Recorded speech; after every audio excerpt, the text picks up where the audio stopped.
Hey my students, how you doing? Hope you having good day. In this video, I am gonna talk about my son Deku. What if Deku was Erasehead's son and had all for one? We will see what changes in his life. Watch till end. And subscribe for more, also like this video, it helps me to stay motivated. And thanks to the author of this story, this video is possible. So do check it out and show some love. Name of this fanfic is Ghosts from the Past by Ain33mun. So do check out the author of this story and check out entire work. Also if you have any complaints about videos, feel free to comment, I will try to improve them. Let's jump in video. Inko, take Izuku and run. His dad pushes him and his mom behind him and turns around to face something coming from the hallway. But Inko croaks, tears are starting to pool in her eyes and her hair is disheveled and filled with dust. Izuku tightens the grip on his mother's hand, anxiety pooling in his gut, thinking about what would happen if he found them. The thing's footsteps are rapidly approaching from down the hallway like thunder. Things weren't supposed to happen like this. It should have been a quiet escape. They would help, that's what they said. Oh. Izuku's father looks behind him with pleading eyes. A silent conversation passes between him and Inko. Before Izuku knows it, he is dragged along with his mother, their hands locked in a tight grip. The tears in his mom's eyes are gone and steel determination has replaced it.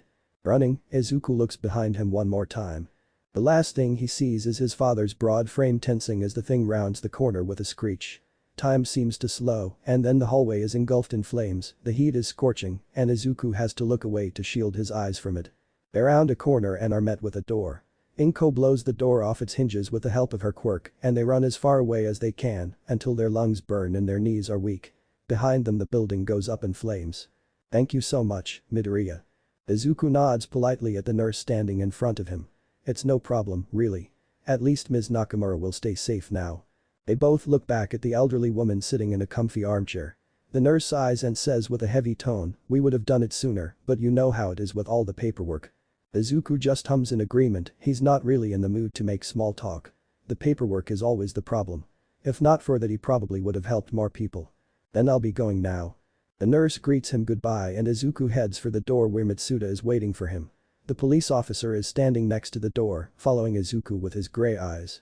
He takes the filled-in forms from Izuku without a word. Before leaving the room, Izuku turns around one more time and looks back at Ms. Nakamura. She's sitting in the armchair staring peacefully out of the window. She's probably already forgotten he'd been here in the first place. With a pit in his stomach, Izuku leaves the place. Outside of the nursing home the two of them head for a police car parked in one of the few parking spots. It's a small nursing home without a lot of visitors, so the parking space is limited. Izuku plops down on the back seat and sets his yellow backpack on the seat next to him. Mitsuda wordlessly takes the driver's seat and heads for the road. It's quiet during the drive back to the station.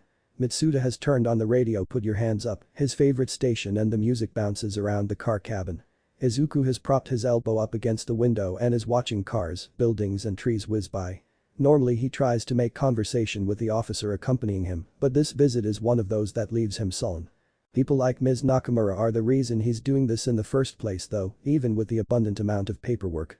Their quirks hurt them because they've forgotten more than they can remember, because of an unlucky mix of genetics, or because their quirks are too powerful even at a young age. He turns off their quirks. Or that's what everyone believes. Not that he would tell anyone that he can. You did good today, kid.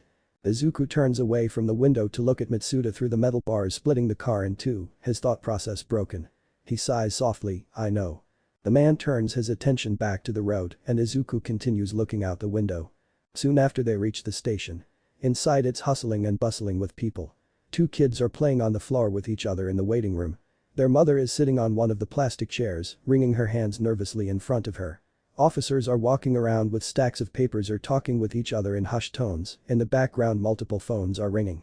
Mitsuda leads Izuku behind the front desk and deeper into the building where civilians aren't allowed without a supervisor. They pass multiple offices and one or two storage rooms. Izuku knows that the cells and interrogation rooms are in another part of the building. They stop in front of another office, somewhere in a calmer part of the building. Across from the hallway are the offices for heroes without an agency. Mostly underground or small-time heroes occupy them, Izuku has seen some of them leaving the rooms multiple times. Mitsuda knocks twice on the dark wooded door. Come in, sounds a muffled voice from inside. Mitsuda opens the door and the two enter the room. Inside they're greeted with a standard office. A desk with two chairs in front of it to receive visitors, a few filing cabinets pushed against the right wall, a corkboard filled to the brim with articles, photos and documents is hanging on the left wall. The one thing that is out of the ordinary is the faded red couch standing in the back of the room. It looks like it has quite a few coffee stains on it and it sagged from all its use. Behind the desk a tall man with dark hair is sitting, a tan overcoat is draped around his office chair. The paperwork he seems to have just been looking at is put away in the file before he turns his attention towards the two visitors in his room. "I see you two are back," Detective Tsukauchi says. "Yes, it went well," Mitsuda says. He hands the detective the stack of forms. "This is all the paperwork. All of it is already filled in." Tsukauchi takes them with a polite smile. "Thank you. I'll be going then." The officer nods at Tsukauchi and Izuku. Izuku stops the man before he can leave the room. "Thank you for coming with me. I know it takes you valuable work time." Mitsuda waves it away, "Don't worry about it. You're doing good, Midoriya." With that the man takes his leave. Izuku turns to look at the corkboard. In the middle he can see the picture of a man in his 20s. He looks at the camera with dull eyes and his dark brown hair falls in flabby curls around his face. Izuku follows a red thread that's connected to the photo to a screen print of a website. "Our house, the fighting club for people with dangerous quirks." Next to it hangs another picture of the man. It appears to have been taken a few months later. The man is standing in a fighting rink with a triumphant grin on his face. His curly hair is cut into an uppercut and blood trails down his left eye. His arms now huge bulge underneath the white undershirt he's wearing. Izuku's eyes fall onto a name. Tsugo Hasegawa. "A missing person case, do you see anything interesting?" Izuku turns around to see Tsukauchi looking at the board with a pensive expression. The man has put the paperwork away in the time that Izuku has been looking at the corkboard. Izuku returns to read over all the info stuck on the wall. He shrugs, he probably could help the detective if the man asked. It's the other thing that he does besides helping people with their quirks. Solve cases, whether they be cold cases or brand new ones. People have told him that he sees things that others don't. Izuku isn't so sure about that, he's just observant. That's all. "Do you need help with the case?" The detective shakes his head. "No, I just need to have more time to think about it." "You do know that if you just let me work on my own you and many officers would have much more time to do your work," Izuku says with a frown. Tsukauchi raises his eyebrows with a disapproving expression. "That would be illegal, so no, I will not allow that. Also, what you're doing really doesn't waste our time like Mitsuda just said, you're helping people, which is admirable." Izuku huffs, "As soon as I have my license you'll never see me around again." Tsukauchi laughs, it's a short but rare sound. The man is often too busy stressing out about certain cases. That fact makes it so that Izuku can't help but let a small smile stretch on his face. "Sure kid. How long until the entrance exams?" "UAs are in 2 months. The road to a license is the quickest when one attends a hero course. It means some people already walk around with one before they turn 18. Of course Izuku wants to attend UA. It's the best of the best. It was also his dream to attend that school when he was little before he. Well, shoo. I still have work to do." Tsukauchi breaks Izuku from his thoughts and the boy sees him make a shooing motion with his hand. He gives a mock salute and exits the office with a final goodbye. Back in the hallways it's not as crowded anymore. Many officers have gone home already and when Izuku makes his way back to the entrance, he sees only a few people walking the halls. Some of them greet him. He's a familiar face here at the station after all. Between helping out with cases and turning off people's quirks, many officers know him to some degree. All of them are always so nice. Izuku wonders if it would still be that way if they knew what he actually did when he turns off someone's quirk. Probably not. They all believe the lie that is written on his ID. That he can turn off someone's quirk as long as he touches them with 5 fingers for 5 seconds. It's what he told Tsukauchi when the man had eventually asked about his quirk. See, it's easy enough to lie to a walking lie detector when the lie is so close to the truth. Izuku can take quirks. No one knows this of course, besides his mom. It's too dangerous for anyone to know. For multiple reasons. At the entrance the woman and the 2 children are nowhere to be seen. Instead, an elderly man sits in one of the plastic chairs. He's holding a picture in 2 shaking hands. After Izuku has said goodbye to the receptionist he leaves the building. It's already dark outside, a cold wind whips at his hair and he snuggles deeper into his coat. He'd better hurry, he doesn't want to worry his mom. Izuku heads home. Shouta is tired. It's nothing too out of the ordinary. Tiredness follows him around like a shadow, never catching up to him but always there. The exams are approaching, both end of year and the entrance exams, and even if Shouta doesn't have a class of his own to grade this year, Nedzu still keeps him plenty busy. Besides, he still has his patrols and cases he's working on. The day he's being debriefed about a new case Tsukauchi has asked his assistants on. Shout is walking next to the man through the hallways of the station, on their way to the detective's office. They're supposed to meet one other person. Ghost. Are you sure it's a good idea that you've asked him? Shouta asks. Tsukauchi sighs and pinches the bridge of his nose. No, I'm not, but he's the best we've got. The man is right about that. Shouta has never worked directly with Ghost, only heard stories from other colleagues about his insane deduction skills and attention to detail, but Tsukauchi has often complained to him about Ghost's less than conventional methods when it comes to solving cases. Still, Ghost has solved every case that has been given to him. He has solved cases that have been cold for over a decade and solved new cases faster than any detective could. Tsukauchi must still see the doubt written across Shouta's face because he stops in front of his office and faces the hero. Look, I also don't like the way he solves cases. They can be extreme, but work with me here. I've been stuck on this particular case for about a month now. If we don't do something quickly, there will be no hope of solving it. The detective seems to find what he's looking for on Shouta's face because he turns around and opens his office door. Before the two of them even step inside, Shouta notices the teenager standing in front of the bulletin board. He's relatively small and wearing all black clothes, a hoodie and jeans. The only things that stand out about his outfit are the red high tops tied to his feet. Green curls bounce lightly when he whips his head around to look at the newcomers. Somehow someone has forgotten to tell Shouta that Ghost is a teenager. That's not the only thing that irks him though. No, the thing that really makes alarm bells ring in his head are the dull green eyes staring at them. It's only for a split second, but Shouta notices the way they scan every little detail with cold razor focus. It's like being dissected by a microscope. Then his eyes dull and Shouta's instincts scream at him that something is horribly wrong. The boy's eyes look dead, like he's seen too much for his age. Shouta shakes the feeling away though, he's here on business. Nothing else. Ghost smiles when he recognizes who has just entered. It looks slightly forced, but not something most people would notice. Detective. He points with his thumb at the bulletin board. I hope you don't mind that I've already started. Tsukauchi shakes his head as he enters the office. Shouta follows suit. You're on the case, so no. Ghost grins, then his gaze travels to Shouta. Erasehead is also here to help out, I suppose. So he knows his heroes. Even obscure ones like me. It doesn't surprise Shouta. The detective nods and steps aside to make room for Shouta whilst he moves to sit at his desk. Shouta gives a short nod at Ghost. Nice to meet you. It seems I don't have to introduce myself since you already know who I am. Ghost shrugs, I've made a habit of knowing what heroes are around. I'm Ghost, though you can just call me Midoriya.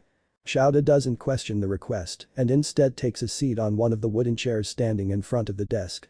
Ghost Midoriya plops down on the couch, probably taking the fact that both Shouta and Tsukauchi have sat down as a sign to take place somewhere as well. Shouta turns to the detective and asks, so, what is this case about that you called us in for? The man takes out a file from somewhere in a drawer under his desk and opens it. With a rustle, a picture of a young woman with brown medium-length hair and dark brown eyes appears. In the picture she's wearing a school uniform, probably a school photo then, and her posture has something antsy to it. Nothing else stands out about her, except for her high cheekbones where the white of her bone seems to almost shine through. This is Kakaku Nori, 19 years old. The photo is shoved aside to reveal a document with basic information. She's a first-year UNA student. Still lives with her parents. Her quirk is called bone manipulation. She can control and shape her own bones, but for that to work the bone has to be exposed. Shouta frowns, that's some quirk. Just the idea of that poor girl having to cut open her skin for her to use her quirk or risk having the bone tear out sounds horrible. Tsukauchi nods in agreement and continues, she was reported missing a month ago by her mother. He stands up and walks to the bulletin board, there he points at a blue flyer. The only lead we had was the support group she joined shortly after she started UNA, but it quickly turned out to be a dead end. The man sighs, the chief wanted to declare the case cold, you know how it is. Indeed, Shouta knows. Missing person cases often don't help a lot when it comes to bringing down crime rates, and with the chronicle understaffing the police is facing, they often aren't given the amount of attention they deserve. It's the ugly truth of the public relying too much on heroes. They often aren't the ones working on missing person cases and such, the police are. Unfortunately, the police have been cut down for years in order to increase the amount of heroes. It does no good for the work pressure the officers and detectives are under. Luckily, I managed to convince him to give it one last shot. Hence why the two of you are here. Shouta hums and his attention is drawn back to the board. It is depressingly empty. The same picture as in her file hangs in the middle, surrounded by a few documents, all of it connected by red threads. There hangs another picture on the board. In this one she's smiling at the camera, standing in front of what seems like a front door. She's carrying a plain gray backpack with a few pins on the front. One of them is a black cat, Shouta notes. Tsukauchi sees him looking and points at the picture. This was taken the day she started university. Her parents provided it. I want to visit that support group. The two men look around to see Midoriya reading Kakaku's file. His eyes move so fast they are a green blur. The teen frowns, I feel like there's something fishy about them. Tsukauchi says, that can be arranged. Midoriya looks up from the files, and for the first time Shouta sees some light return in them. Then let's get started. The sun is setting when Izuku leaves the station. He'd stayed at the station a bit longer than he'd liked, but now he at least has a solid picture of who Kakaku is. He'd read her file, and Tsukauchi had talked them through a bit more details. A cold wind whips past him as he hurries home, winter still hangs thick in the air. He buries himself deeper in his black coat, trying to keep the icy winds out. By now his mom should be home, cooking dinner. He hopes he can get back on time to help her with the meal. At the thought of his mom he can't help but feel the buzzing anxiety in his gut. The nagging doubt that won't stop until he sees her again. Finally, Izuku rounds the corner and is greeted with the sight of his apartment building. It stands in a reasonably safe neighborhood, flanked on both sides by similar apartment buildings. His vision zeroes in on the familiar window of his flat. Light shines from behind the curtains. The knot of anxiety loosens a little. Up the stairs and past a couple of apartments later, Izuku finds himself putting the keys in the lock of the front door. With a small creak the door swings open and Izuku steps inside. I'm home. There's a moment's silence and Izuku's heart lurches in his throat, his muscles tensing in anticipation. Then a bun of green hair appears around the corner. Hello honey, his mom, wearing a pink apron and with a spoon in her hand, greets him with a sweet smile. I've just started making dinner, would you mind setting the table? Izuku's heart settles back into its calm rhythm and his muscles relax again, the doubt erased at the sight of his mother. He nods and his mom goes back to the kitchen, humming a soft song. Izuku pulls off his shoes, hangs up his coat which is still chilly from the freezing weather outside and puts away his backpack. Then he pads towards the kitchen and starts helping out his mom. They make small talk as dinner is prepared. Izuku sets the table, helps to cut some vegetables as his mom does all the other work. It's a comfortable routine the two go through almost every night. His mom talks about a yogurt thief who keeps stealing everyone's yogurt at the law firm she works at. Izuku talks about school, about the upcoming exams and the old lady who gave him sweets when he helped her carry her groceries home. They both avoid Izuku's after-school activity, a sort of unspoken rule. So are you helping out with a new case? His mother has stopped eating and is looking at Izuku with a question in her eyes. They are halfway through dinner and it seems she had decided to finally talk about the stuff she wants to discuss. Izuku hums and swallows some food. Yes, a missing person case. I'm working with Detective Tsukauchi and Erasehead. His mom smiles. She knows that Erasehead is one of the few heroes Izuku actually admires. How was your day? It's an innocent question, but Izuku knows that his mom can hear his hidden doubt behind his question. It's a familiar question, one he's asked her every day since. It was fine Izuku, just as it has been for the past 3 years. His mother sighs and puts her chopsticks down. That's not what I wanted to talk about though. She reaches across the table and grabs his hand, tracing light circles over them. For a moment she seems to gather herself. Then, with a determined gleam in her eyes, says, I want you to go to therapy. Izuku stills and looks at her cautiously. Why? Her hand stopped tracing circles and she looks at him with something in her eyes. Not pity never pity but something only a mother can feel for her child. Because you need it. I have heard you at night Izuku, even if you don't tell me I know how much pain you're still in. Because of your grandfather. In a flash Izuku withdraws his hand from his mother's grip. No. His mother knows about his nightmares. Of course she does. He has them every night, they are inescapable. He's had them ever since they escaped him. Some nights are worse than others. Nightmares are his ever-present companion in the night. In the beginning when the two of them had just escaped they were even worse. Back then she knew as well, she always tried to soothe him afterwards. When they moved into this apartment Izuku had always kept silent about his nightmares.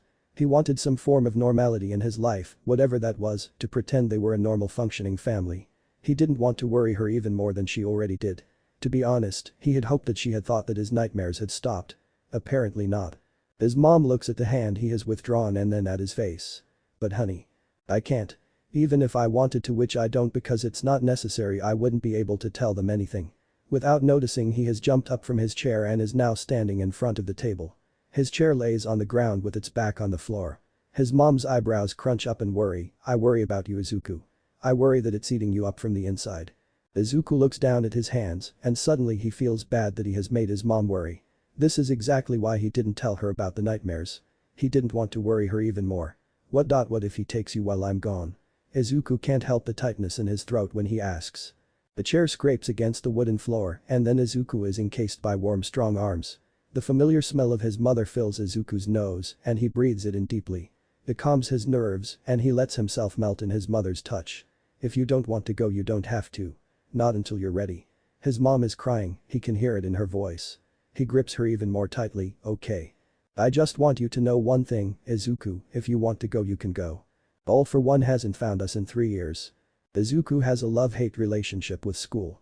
He loves learning, loves being able to take his mind off other thoughts. He hates the discrimination he and some others face, merely because of a quirk. He hates the glares sent his way, the way people scoot a little further away when he comes close. He also hates the high volume his classmates are making at this early hour. Around him people are flocking together in groups, chatting with their friends, teasing each other, and overall just being way too loud. One girl Hinata squeals loudly at something one of her friends has just said. Her clique is standing around the table just next to Izuku. Annoyed, Izuku sends her a glare. Unfortunately for him right at that moment Hinata looks at him and she freezes when she sees him looking. In a flash she has turned back around, talking to her friends in hushed whispers. In one motion 5 heads turn to glance at Izuku, all with different degrees of fear or disgust. Subtle. Inwardly Izuku groans. Great. What drama are they going to cook up this time? He doesn't have long to ponder about it because then his ears pick up a familiar set of footsteps approaching the classroom door. Now, normally one wouldn't be able to hear such a thing from inside a noisy classroom, but Izuku has a quirk for it. An enhanced hearing quirk helps him to hear slightly better than the average person, nothing too strong, but it's subtle and still very useful. The door slides open and not long after someone lets themselves fall on the chair in front of Izuku. Hitachi, Izuku's best friend. His friend lets his head fall on the desk with a thud, his purple hair draping over the desk in one big mess. Izuku chuckles at his friend's theatrics, tired. A groan. Don't remind me. Before Izuku can promise his friend coffee the door slides open again and their homeroom teacher enters the classroom. The class doesn't immediately quiet when the man makes his way to his desk.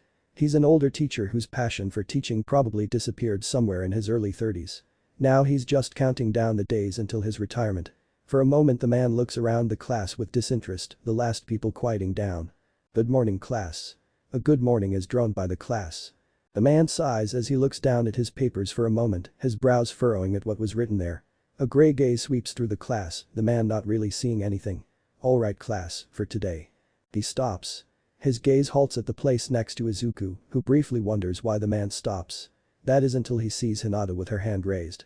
Yes Hinata, she finishes, a brief expression of annoyance flickering across her face at the clear sign that their homeroom teacher still doesn't know most names. I was wondering if I could have another seat. She puts up big pleading eyes and even though Izuku immediately sees through it, the teacher seems to buy it and gestures for her to continue. Midoriya looked really scary at me this morning, sensei. She fidgets nervously in her seat. I'm worried he's going to turn off my quirk. The collective whisper sweeps through the classroom. Izuku sighs internally. Of course. The consequence of him even just looking at her was her making an entire scene in front of the class. He can feel the tingling gazes from his classmates on his skin, most look at him with nervousness, some with fear. Izuku swallows and tries to wipe the mix of nervousness and irritation off his face. Being in the spotlight is always bad, but showing fear is even worse. So, Izuku locks away all his feelings and imagines himself wearing an emotionless mask as he just stares ahead, trying to ignore the many accusing eyes looking at him. At the front of the class the teacher sighs audibly. Midoriya, he says, what did I tell you about scaring your classmates? But sensei Please go to the principal, Midoriya.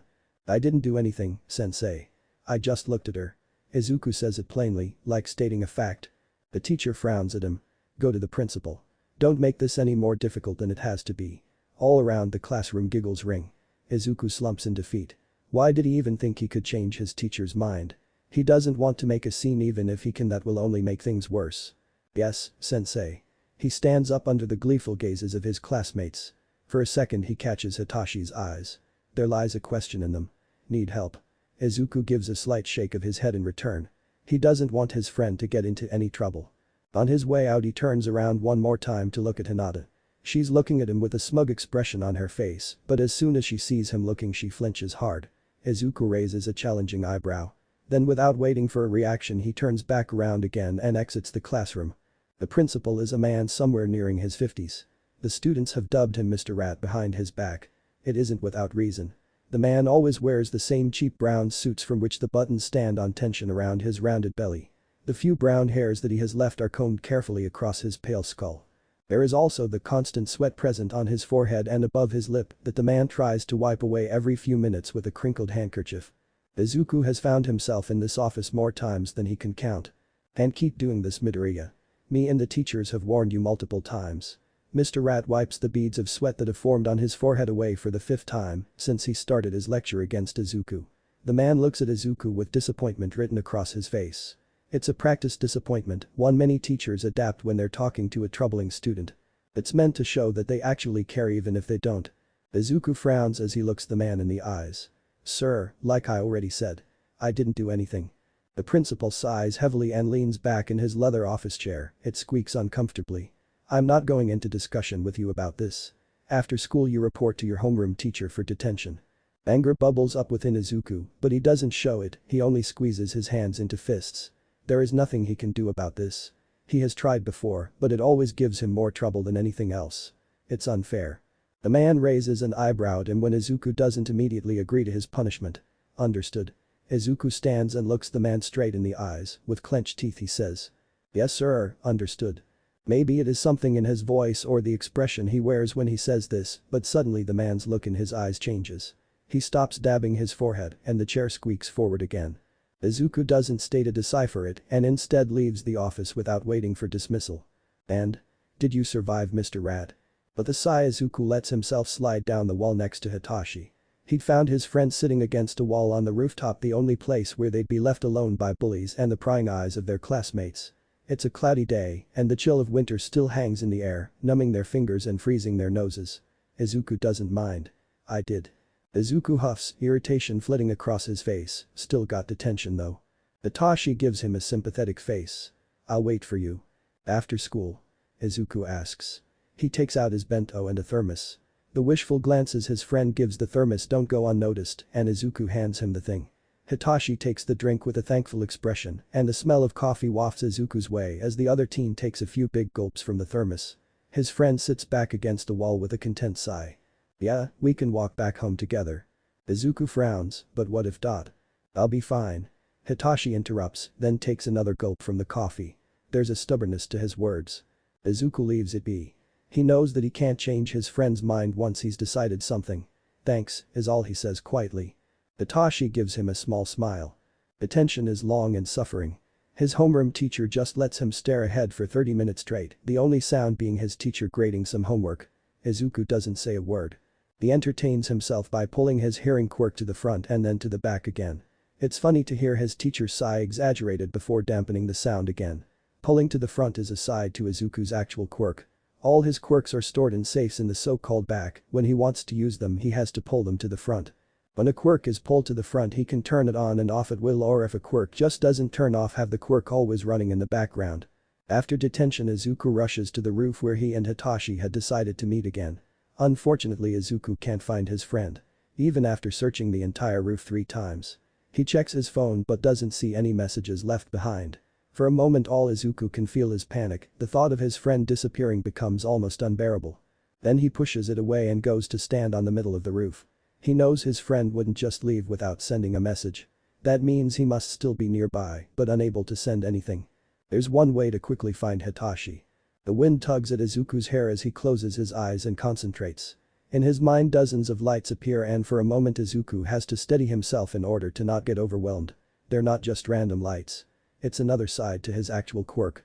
Every person with a quirk has a glowing light at the center of their body, which reflects the nature of their quirk, their personality and their emotions. He casts all other lights away and focuses on locating one very familiar quirk. First, he searches the school, but no luck there. Then he starts searching in a wider area for a purple light. After a bit he finds it. Usually it pulsates calmly, almost as if it is sleeping, but this time it isn't. It is pulsating wildly and throbbing in panic.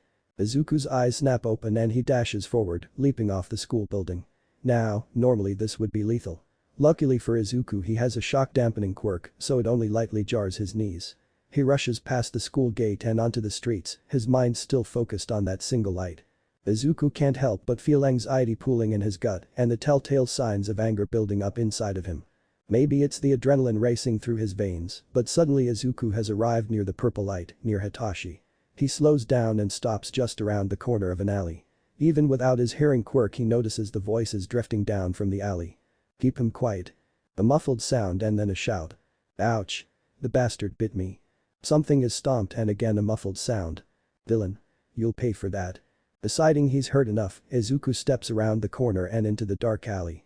The smell of garbage wafts his way from the dumpsters standing pushed against one of the walls. That isn't what draws Izuku's attention though. No, the four figures cornering a fifth is what Izuku's eyes immediately focus on. One is standing a bit separated from the group, clutching his hand. Two others are holding down the fifth figure, and what seems to be the leader is towering above the fifth, a scowl on his face. He has a fist raised. Against Hitachi. Izuku sees red. Blood thunders through his ears as he stalks forward, instinctively pulling some quirks to the front. Before the leader even realizes what is happening, Izuku has pulled him away from Hitachi. The guy barely has time to widen his eyes before a fist connects with his face, knocking him down. Izuku turns to face the other three, who are staring at him with big eyes. He takes a threatening step forward and the lackeys flinch. The next second the three are scrambling to get away from him, out of the alley. What about? One of the boys says the name of the leader who is still laying on the ground. Leave him. I'm not dealing with this. One of the other three says as they disappear around the corner. Turning around, Izuku approaches Hitachi who has pushed himself off the wall and is now massaging a sore spot on his torso with a pained expression. Are you okay? His friend frowns and slowly breathes in and out. I'm fine. Thanks. They just managed to pin me in place before I could do anything. He goes to stand next to Izuku and gazes at the unconscious boy. You'll probably have to pay for that. Izuku looks at the boy. He recognizes him as one of the bullies in the other third-year class. He scoffs in his head. The guy went out cold even without using his quirks. Let them come. Quickly the two of them hurry out of the alley. Neither wanting to be there when the boy eventually wakes up. For a while they walk in silence, Hitachi still massaging the sore spot and Izuku lost in thought. Then Hitachi breaks the silence. You have to teach me how to fight like that at some point. The entrance exams are approaching. Izuku frowns at his friend. I already told you no. The dojo you're training at should be more than enough. Just after Izuku had met Hitachi and he'd found out about his friend's ambitions to become a hero, he'd encouraged him to take up martial arts classes. By now Hitachi had already had more than enough training to be able to pass the exam. Can't you teach me as an extra beside the dojo? I'll need everything I can get if I want to get into UA. Blood on the floor. The screeching of that thing in the background. Heavy footsteps approaching that make Izuku flinch. Can't you do any better, Izuku? You're weak. Izuku. Izuku blinks the images away and notices that he's stopped in the middle of the street. Hitachi has also stopped and is watching him with a concerned look in his eyes. He reaches out with a hand. Probably to comfort Izuku. Izuku flinches and takes a step back. His friend notices and draws his hand back again, his eyebrows scrunching up in worry. Are you okay? Taking a shaky breath, Izuku wordlessly nods and starts walking again, picking up the pace. Hitachi has to jog to keep up with him. Hey, I'm sorry I asked. Did I do something wrong? Izuku doesn't look at his friend, instead he tries to focus on the street ahead of him. It takes all he has not to get pulled back in by memories and flashbacks. Just don't mention it again. The rest of the walk is spent in silence, and Izuku says a quiet goodbye to Hitachi at his house. The concerned looks that his friend has been giving him the entire time don't go unnoticed by Izuku, and he feels guilt swirling in his gut. But what can he do? It's not like he can explain to his friend why he sometimes reacts the way he does. He just can't train Hitachi. It brings back too many memories of Izuku's time with him. Izuku puts the transcription back into the yellow folder with a heavy heart. Even after reading it for the second time, there was something so tragic about Kakaku's life.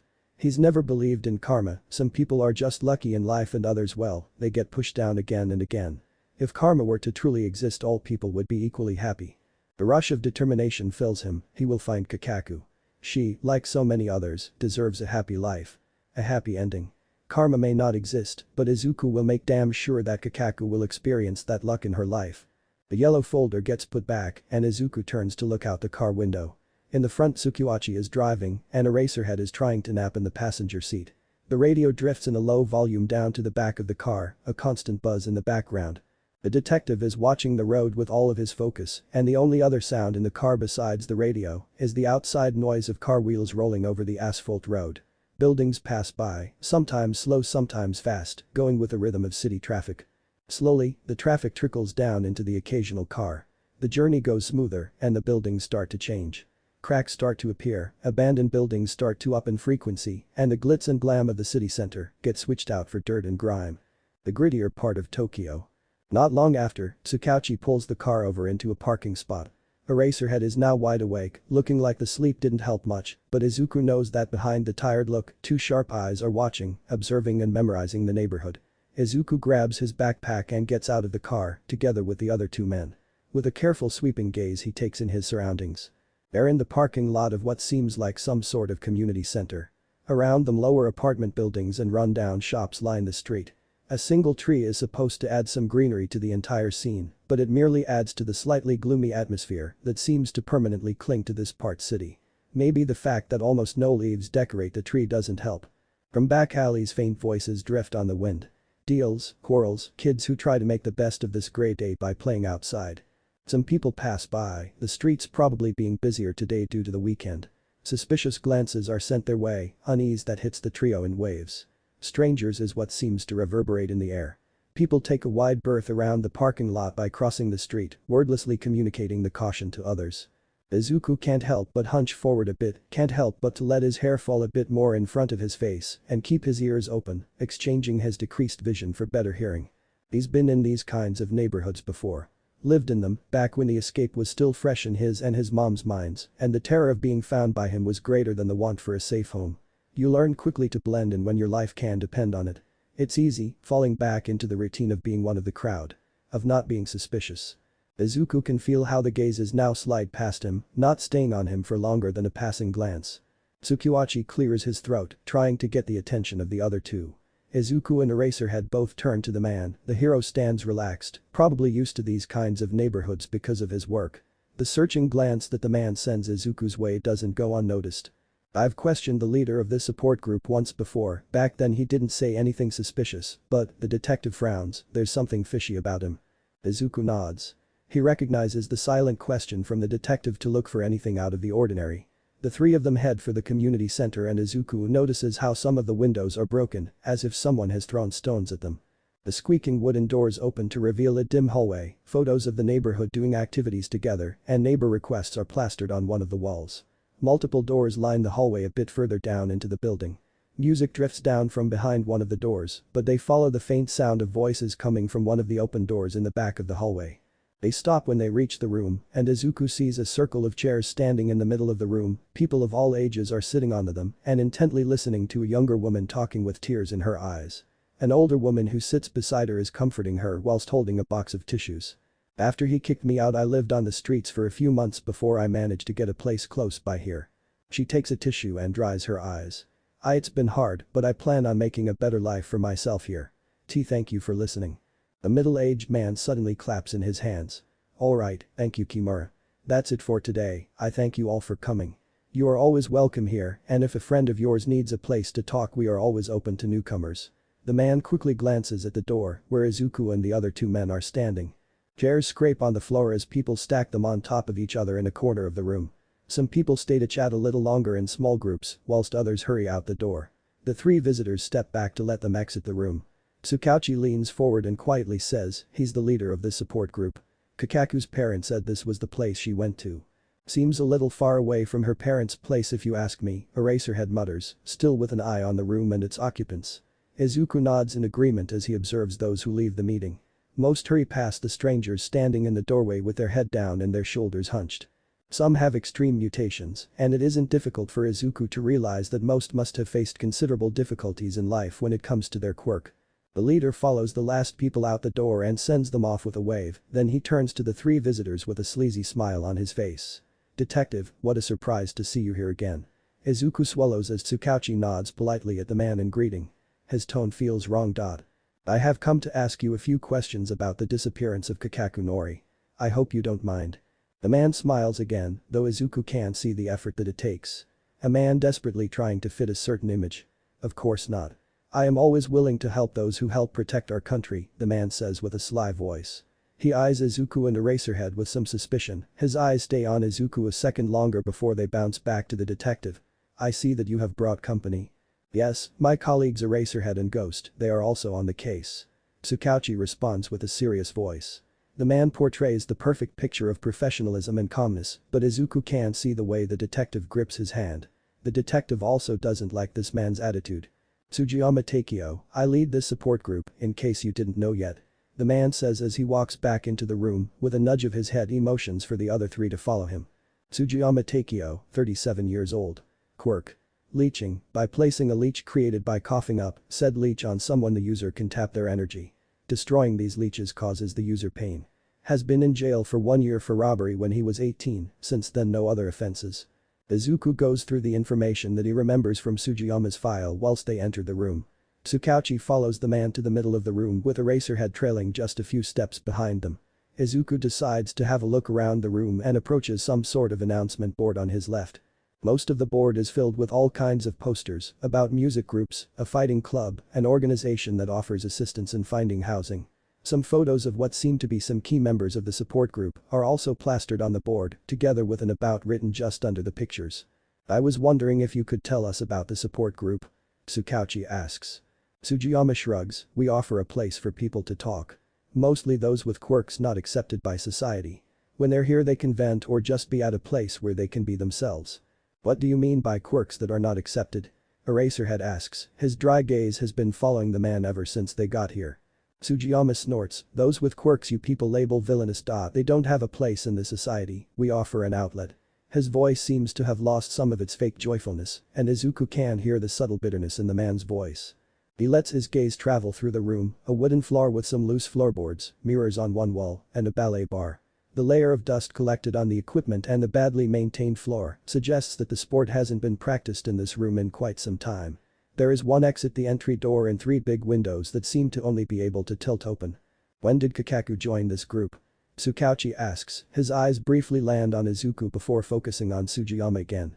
The man shrugs, how should I remember? Many people join this group and leave it a few sessions later. Erasehead raises an eyebrow, you don't remember when your members join your group? Sugiyama sends the hero an annoyed glance before a reassuring smile returns on his face.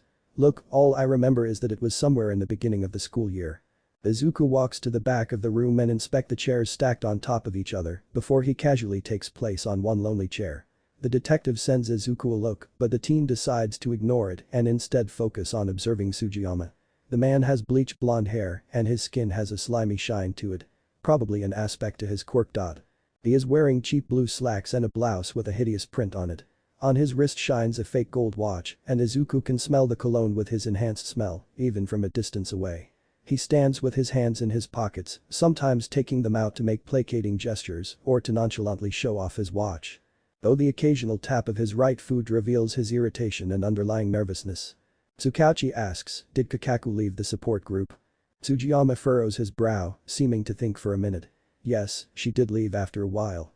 Erasehead frowns, do you know why she left? It's not like I had a chance to ask her after she left. How would I contact her? Tsukauchi nods, but Izuku's sure he wasn't the only one who heard how the man dodged the question. Do you have any records where you keep track of who joins and leaves when? The leader huffs, it's not like the people who visit this place would want that. The stack under the loose floorboard suggests otherwise. All eyes turn to Izuku who has gotten up from the chair and is now approaching the 3 other men. Tsukauchi raises his eyebrow, whilst Erasehead seems to have to hide a smirk in his capture scarf. The tapping of Sugiyama's foot increases. Well, the man stammers, I have no idea what you're talking about. Izuku scoffs, so if I lift up the 3rd floorboard in the left corner behind you, I won't find anything. Sugiyama clears his throat and his heart rate jumps. It's something only Izuku notices, and only because he's really stretching his increased hearing quirk right now. A heart rate never lies. Even if there were to be something underneath that floorboard, I wouldn't want you looking at it. Besides, you legally aren't allowed to do that without a warrant. He seems really proud of that last bit, as if it's a sentence he's practiced for ages. His voice also gains some of its confidence back. Maybe I don't need a warrant. Behind him Tsukauchi sighs. Knowingly, with a certain resignation. Sugiyama laughs once, short, full of tension and uncertainty. What are you going to do? Threaten me?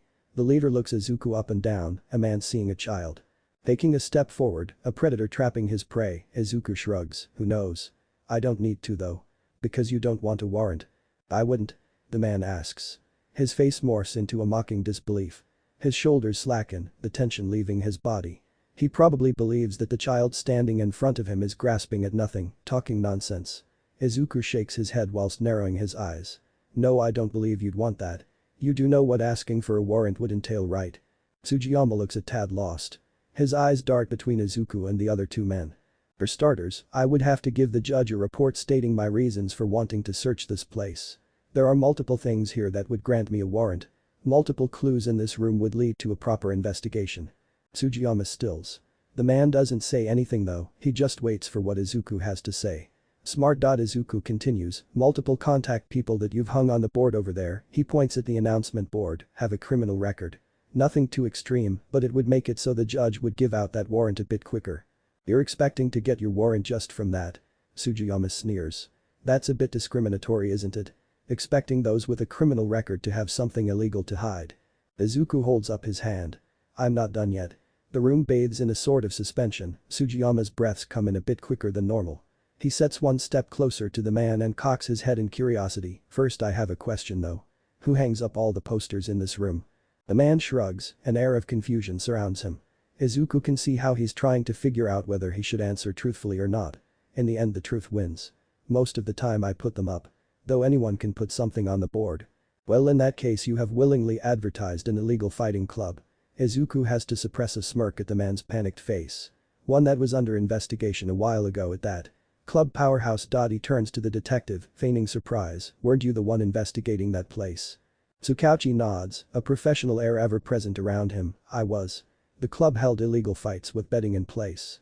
Izuku sighs and shakes his head, that little detail will grant me the warrant with certainty. Imagine all the policemen searching this place, imagine everything they could find.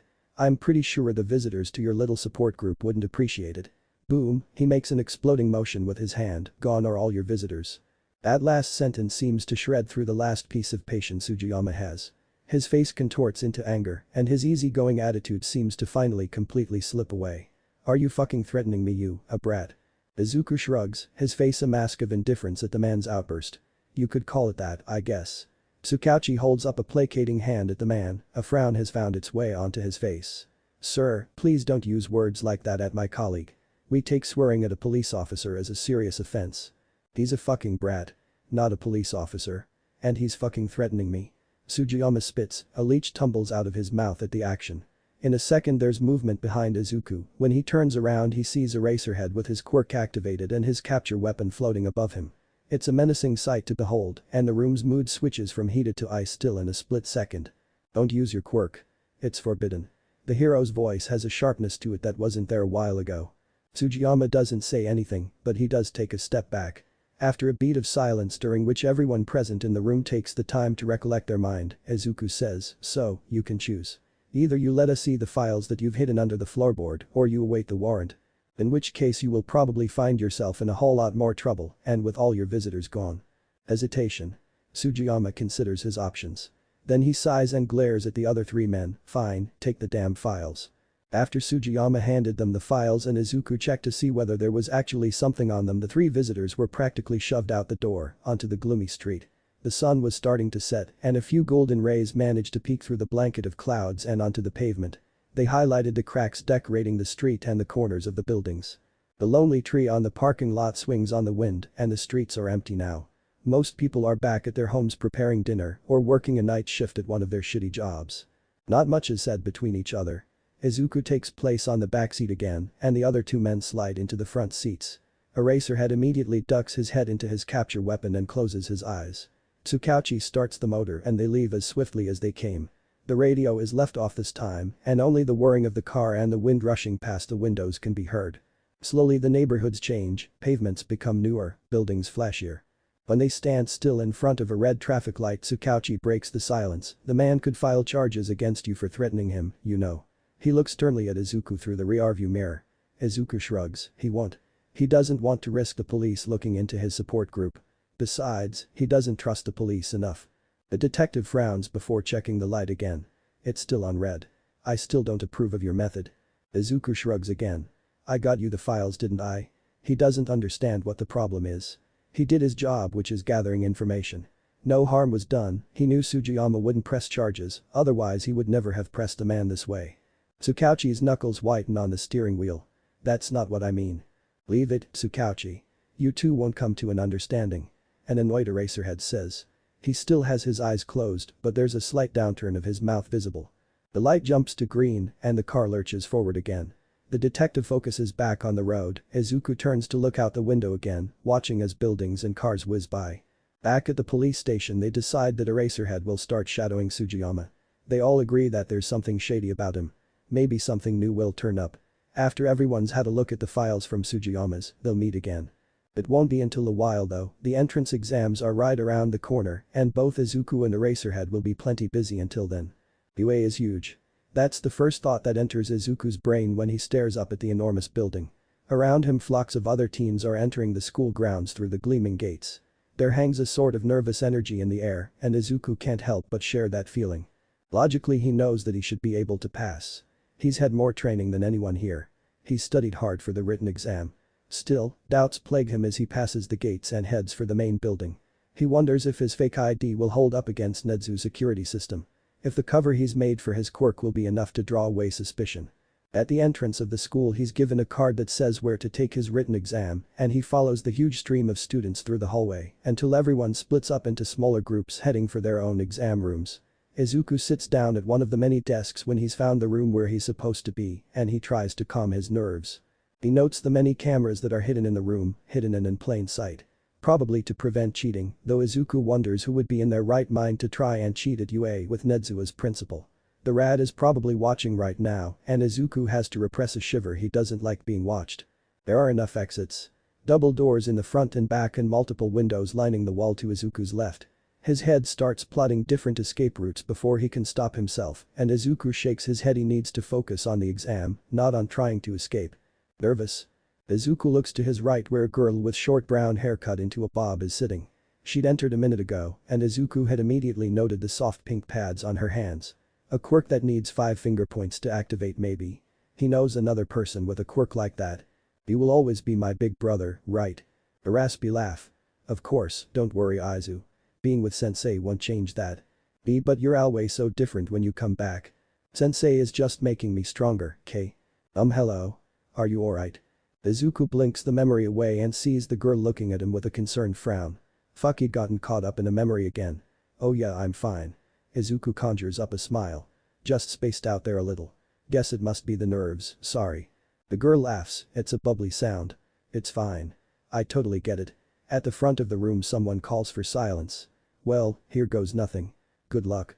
She whispers and Izuku can't help but feel a genuine smile creep up his face. This girl is just so nice. Thanks, good luck to you too, he whispers back with a small smile on his face. He hasn't forgotten the memory and doubts about the exam still fly through his head, but he doesn't feel completely crushed by nerves anymore. Let this exam come. The written part is laughably easy. Izuku finishes first even after checking his exam 3 times and checking the back to make sure he hasn't forgotten anything. Maybe there is a second part to the exam. He wonders. He puts up his hand in the air and almost immediately a teacher comes flying his way. Ectoplasm, or one of his clones, his mind supplies. Good at hand-to-hand combat whilst still being able to fight in long-range fighting distance. His one weakness is that when an opponent comes in close with a destructive quirk, Ectoplasm doesn't have a good defense. You had a question? The man asks softly when he reaches Izuku's table. Yes, I'm finished with the first part, can I get the second part? For a second the hero just looks baffled, then he says, there is only one part to this exam. Are you sure you made everything? Izuku nods and whispers back, I checked everything 3 times. Surprise flits across Ectoplasm's face. You can just hand your work over to me and then you can wait at the cafeteria. After waiting for a little bit more, people start to file into the cafeteria. 4 exits, the windows can only slightly open and Izuku takes the time he has to wait for Hitachi to observe the other exam takers. He has no idea what the practical part of the exam will be, for all Izuku knows he might have to fight other participants. Soon after Izuku finishes, a tall boy with blue hair and glasses enters. He walks like a robot in Izuku's opinion. 2 other people that stand out to Izuku as potential strong opponents amongst the people that are done relatively early are a girl with headphone cords for ears and a girl with green hair and a frog-like mouth. A familiar purple light comes closer in Izuku's mind and when he looks back at the entrance of the cafeteria, he sees Hitachi entering the room. His friend scans the room and then spots Izuku standing in the far corner. And? How did your exam go? Izuku asks when his friend has come to stand next to him with a tired sigh. Grueling. Though not as bad as I thought it would be. Hitachi takes out a thermos flask filled with coffee and gulps down a big part of it in one go. I swear I won't be surprised when your heart just stops one day. Izuku looks at his friend with a horrified expression. Hitachi just shrugs. How did your exam go, by the way? Hey, it's you. Both of them look around and Izuku sees the bubbly girl from earlier approaching them with a big smile. Izuku gives her a small wave. Hi. The girl gasps, oh, I totally forgot to introduce myself. I'm Uraraka Ichako. Hi then, Uraraka. I'm Midoriya Izuku and this is my friend Shinsu Hitachi. Hitachi gives Izuku a questioning look. His friend must probably wonder why Izuku is talking to a stranger, something he never does. Izuku just shrugs back at his friend, he also doesn't know how it happened. In the meantime, Uraraka has taken a bottle of water out of her bag while she says, you were so fast, Midoriya. I was just halfway through my exam and you were already finished. Hitachi gives Izuku a disbelieving look. Dude, is all he says. Izuku frowns, well, to be honest I thought there was a second part to the exam, so I was just as surprised as you were when ectoplasm told me I had already finished. This man, Hitachi says to Uraraka as he shakes his head. Uraraka just looks flabbergasted. You are smart. Izuku gives a half shrug. What is he supposed to say to that? He'd studied well for the exam, that's all. One more thing that Izuku realizes about UA is that the school is rich. He's standing in front of one of the mock cities, yes, one of the mock cities. There were entire cities built just for an exam exercise. Izuku goes to stand in front of the entrance of the city like everyone else. He won't be able to use his quirk for this. Of all the things that the exam could have been, it had to be robots. The one thing that he can't use his quirk on. Or he could, but that would blow his cover. He has to pretend that he has a quirk-canceling quirk like he's done for 3 years already. Now he just has to do it in front of an insanely smart principal and a bunch of pro heroes. No problem. It shouldn't be a problem. He can hold his own without using his quirk. He had made sure of that. A bob of brown hair catches Izuku's attention. It's Uraraka. She is standing a bit to the front and Izuku is about to approach her and wish her good luck like she did for him this morning when he feels a presence sneaking up from behind him. Izuku whirls around. He almost punches robot guy in the face. The guy's eyes move from Izuku's fist mere inches removed from his face to Izuku's face with a sense of alarm. His posture goes even more rigid and he takes a careful step back. But he regains his composure quickly and with a bellowing voice says, what do you think you're doing? Can't you see that girl is trying to focus? Exasperated, Izuku pulls back his fist, but he doesn't relax, instead he asks, why do you care? The boy chops his hands up and down and says with a stern expression, it is unbefitting for a potential future UA student to disrupt another person's focus just before the exam. Izuku can feel his anger building up inside of him. The guy is starting to make a scene and other kids around them have quieted to listen to this spectacle. I was just trying to wish her good luck. Like she did for me this morning. Still, the boy says stiffly, he pushes up his glasses, you shouldn't attack anyone who comes close to you. Izuku stills. His burning anger stops and instead a cold calm washes over him. What did you accuse me of? Robot guy takes another step back when he sees Izuku's face and has the sense to look a little alarmed. Izuku closes the distance between them both within a second. Don't ever accuse me of attacking you when you were the one sneaking up on me from behind without warning. If I had reacted any later when I saw you, you would be lying out cold right now. Unable to take part in the exam. The boy gulps at the idea of missing the exam and it looks like he wants to say something, but Izuku doesn't wait. He turns around and stomps his way to the front of the group, all the other participants parting as if they're afraid they'll be next. Alright everyone. Are you ready for the second part of the exam? Everyone around Izuku quiets and the nervous energy thrumming in the air increases tenfold. Somewhere high above the multiple cities present, Mick is standing. The doors leading to the city open and Izuku readies himself, lowering his stance. Around him people do the same. Begin. Izuku sprints forward. Everyone else just stands there. Well go.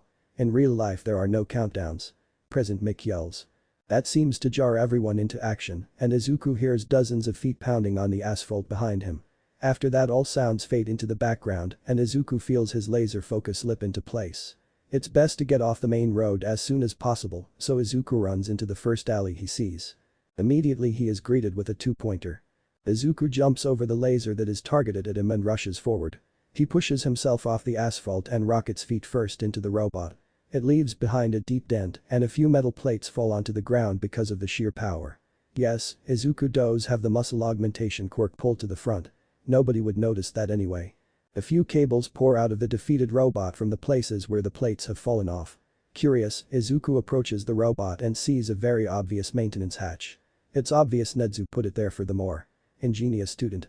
Izuku gets an idea. Without wasting any more time, Izuku rushes out of the alley on the search for more robots. He passes other students and helps out a few of them when they are about to be crushed by falling debris, or he warns them when a robot is sneaking up on them.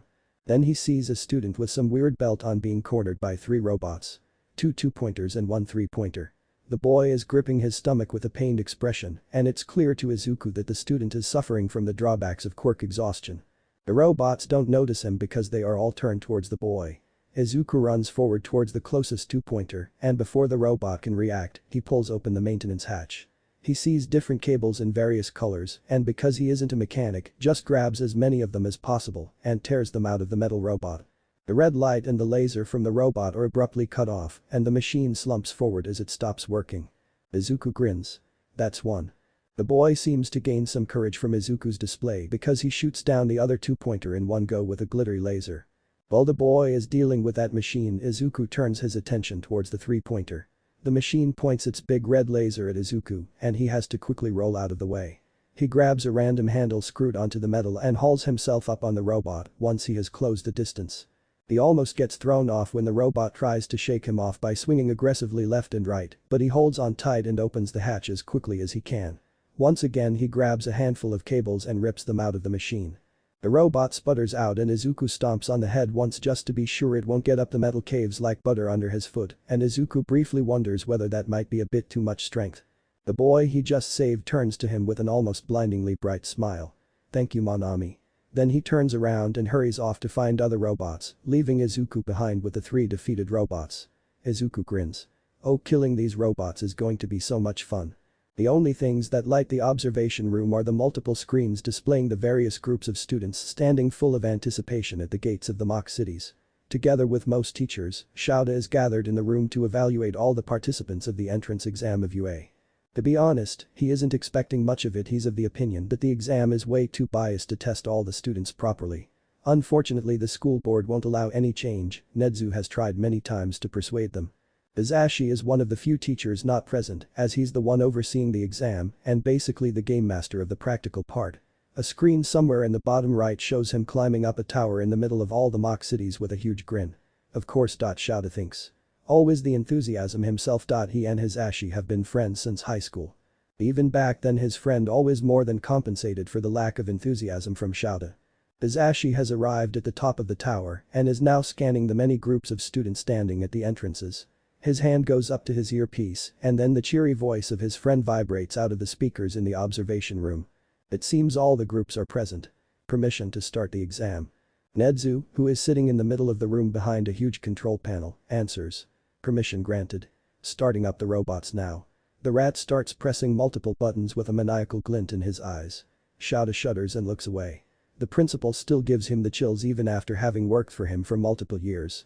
Alrighty. With a huge grin on his face, Izashi takes a deep breath and, alright everyone. Are you ready for the second part of the exam? Across all screens the groups of students still and look up at the huge tower. Begin.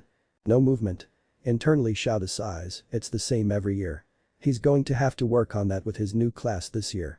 If he's going to keep any, last year was a disappointment. He expelled them all within a week. Only this time his eyes are drawn to actual movement on one of the screens. Well, would you look at that? Namuri, or Midnight, says with a playful smile. A head of very familiar green curl speeds down the street, accompanied by a face set full of determination. Of course it's Midoriya. Someone is actually smart enough to run at the signal. Ectoplasm comments. The man has a bunch of clones flying around the mock cities, ready to help out when necessary. The actual hero is in here watching the exam though. Well, go. In real life there are no countdowns. Yamada's voice booms through the speakers. Suddenly all the other students are scrambling into movement. As an army of ants they all flood through the gates and into the city. Fights break out everywhere, hundreds of quirks firing off at once. Meanwhile Midoriya has ducked into the first alley that presented itself, facing off against his first robot. He rockets himself off the asphalt and after one kick the robot goes down, leaving a huge dent behind. Somewhere to Shouda's right Snipe whistles, that's a lot of strength. Does he have some sort of strength quirk? Shouda wonders the same as he watches Midoriya continue on his way after inspecting the robot. Tsukauchi has never actually told him what the kid's quirk was. Not that Shouta cares all that much as long as someone is good at their job, their quirk doesn't matter to him. Nezu takes out a file and says with twinkling eyes, Midoriya Izuku does not have a strength quirk of any sort. His quirk can turn someone's quirk on and off by touch. Permanently. Snipe's eyebrows rise, damn, kid must have never skipped leg day. Shouta can't help but feel some surprise as well.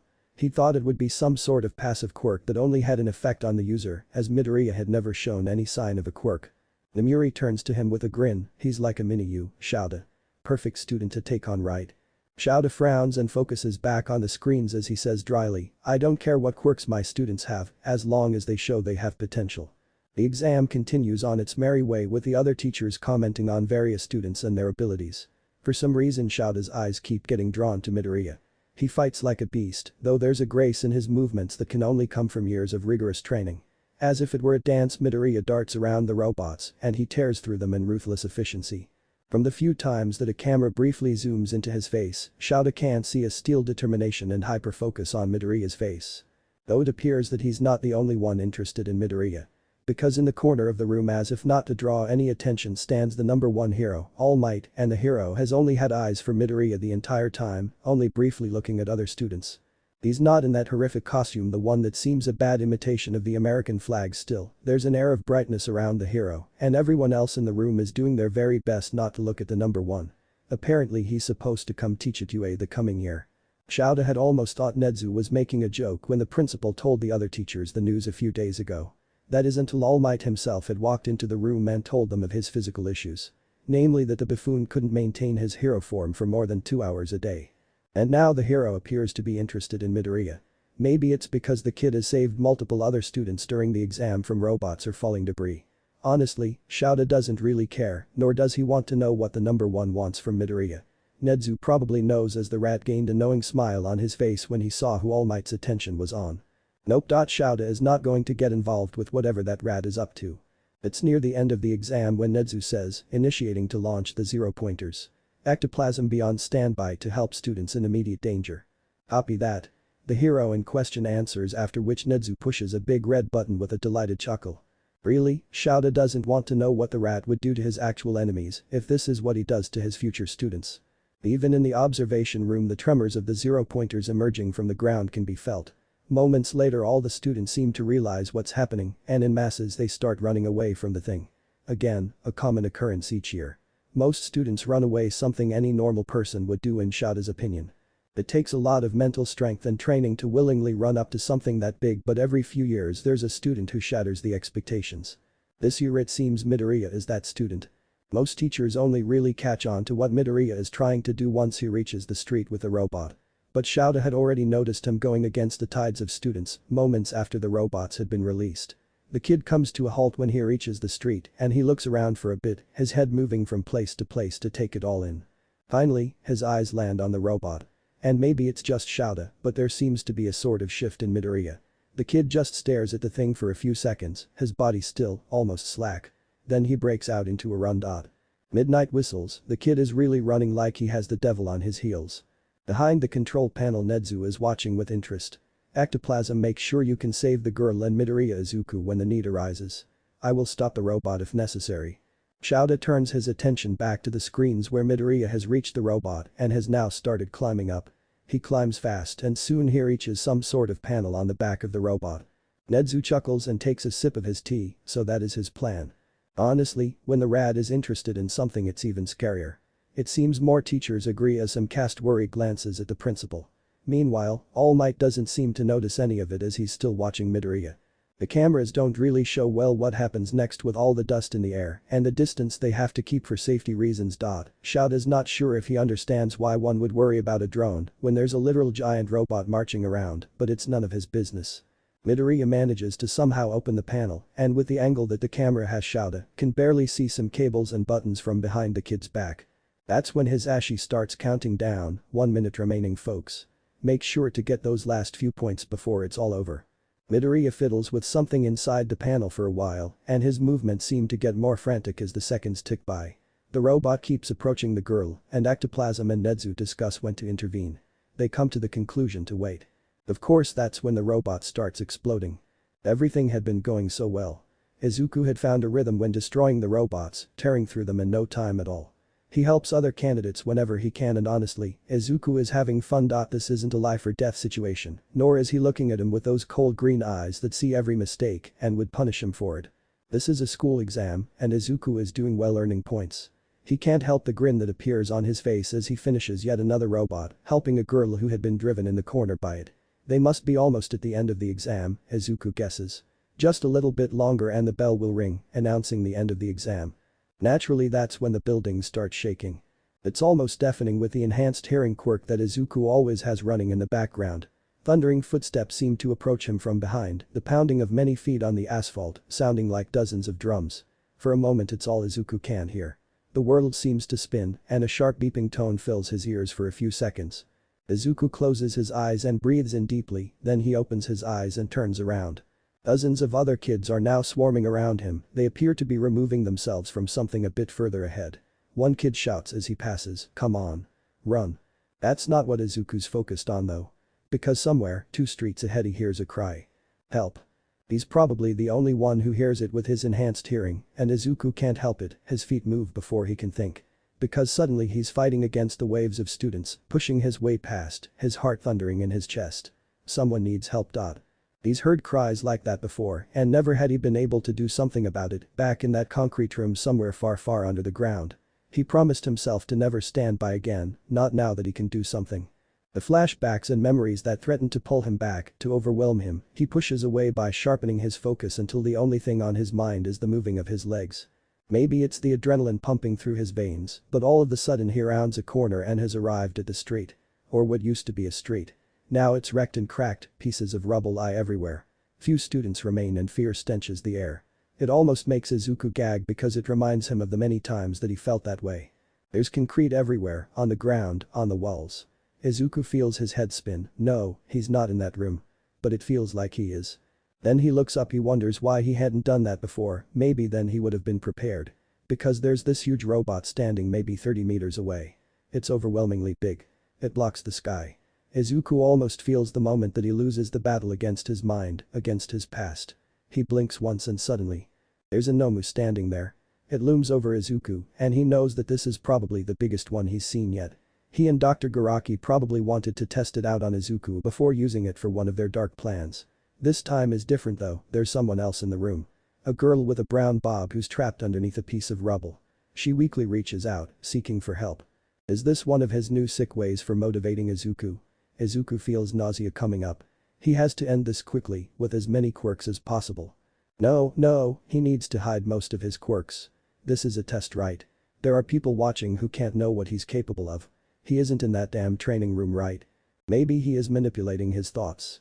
Maybe this is all happening in his head. Another one of his fucked up games that Izuku has to play along with, has to succeed if he doesn't want to be faced with his anger and disappointment. He's not sure what is happening, but he needs to do something now.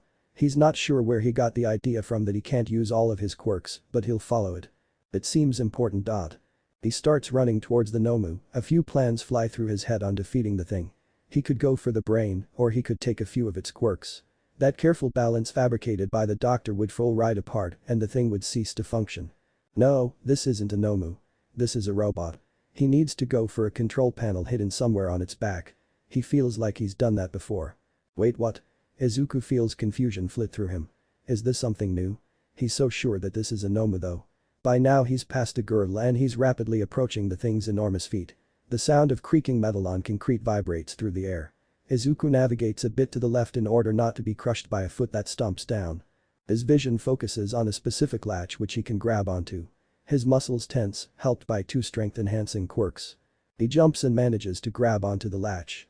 Wait, why does a Nomu have a latch? Izuku looks up to the robot and starts climbing up with sureness in his moves. He wonders why he has to fight a robot for him. There's no time to ponder for long though because he has a girl to save. He starts searching for a control panel on the back of the Nomu, or robot he doesn't know anymore. He isn't sure why he has decided to defeat the thing through a control panel. The thing is still moving with sure steps towards the girl. Izuku doesn't have long anymore, if he's too slow she'll be dead. Crushed by huge feet. By the thought another rush of adrenaline courses through him. The control panel is already in sight, a few meters higher up on the back of the thing. He heaves himself up, closer and closer until he's right in front of the control panel. With the help of a quirk that assists him in dismantling mechanical devices, he gets past the lock on the panel easily and the door swings open, revealing a multitude of cables and flickering lights and buttons. He casts a quick glance down at the ground and his heart lurches, not much longer, and the girl will be crushed. He focuses back on the panel and wonders which button will turn the thing off. His quirk only helps to dismantle mechanical devices, not control them, so he'll have to guess. Somewhere in the back of his head he registers a booming voice screaming something. Izuku frowns, he's never heard that voice when training with him. The clock is ticking though, and Izuku quickly moves his focus back on the panel. Fuck. He really doesn't know what to do with this thing. Maybe melting its inside will do the job. One specific quirk comes on instinct to his mind for that. Magma Hand. A quirk that makes his hands as hot as magma and lets him melt almost anything. Even when something inside of him screams at him not to use the quirk, Izuku pulls it forward and immediately his hands glow red with heat.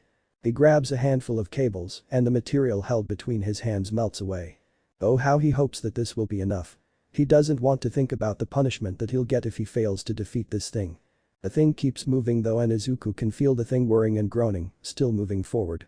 Panic overtakes him and his breath quickens, he starts to push random buttons without Magma Hand in an attempt to stop the thing. One glance down tells him that he only has seconds left. One more step and the thing will squash the girl. She's looking up at the thing in horror, whilst desperately clawing and pushing at the rubble in an attempt to free herself. Izuku's instinct tells him to get away from the control panel before he feels the heat. In the second that an explosion emerges from the opening, Izuku swings himself to one side. Heat scorches his back and the metal beneath his fingers takes on alarming temperatures as the inside of the thing heats up and multiple explosions ripple it. He has to get off this thing before he gets blown away with it. Swinging from latch to latch and sometimes sliding a bit, Izuku starts his descent. Only he freezes when he sees that the legs are still moving. How? He can only watch as one leg passes the highest point and moves back in a downward arch. It's going to crush the girl and I can't do anything about it. Blood rushes in his ears and a terrible feeling washes over Izuku.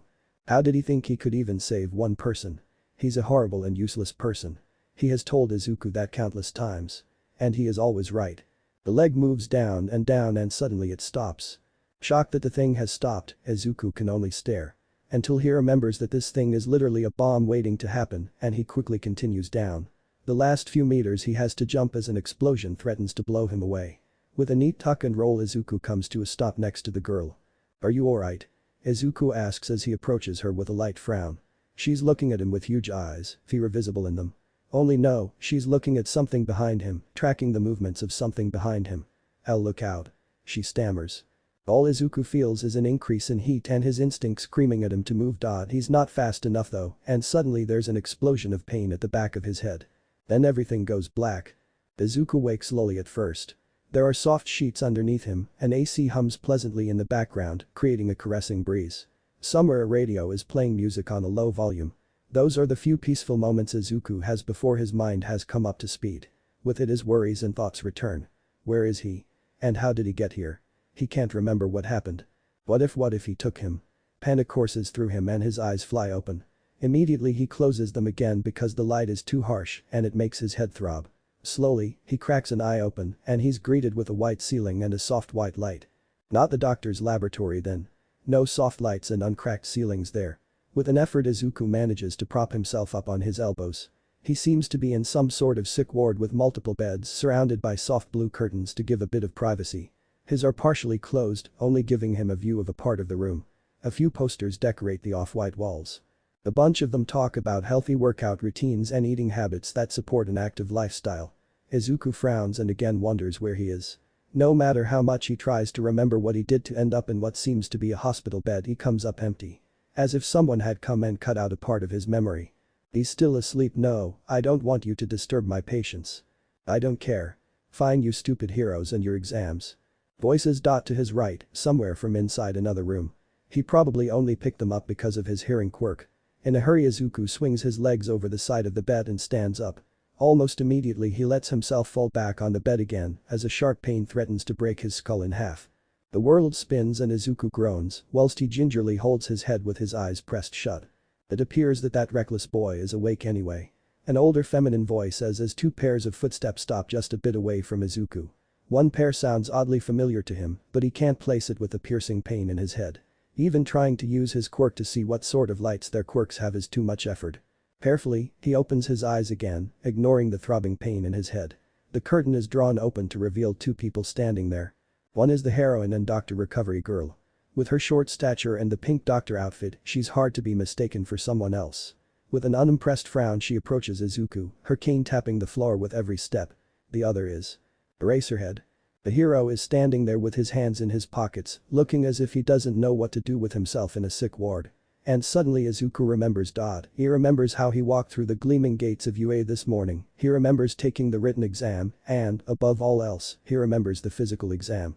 Or at least partially, he remembers defeating multiple robots and helping other participants in the process, and he also remembers feeling tremors course through the mock city near the end of the exam. However, what comes after he doesn't know. Yes darling, that is Erasehead in the sick ward. I'm just as surprised as you are since the idiot never comes to me when he needs to. Recovery Girl says as she stops in front of Izuku. She crosses her arms and asks, and please, do tell me why you're not laying in bed and properly resting as you should with that concussion of yours.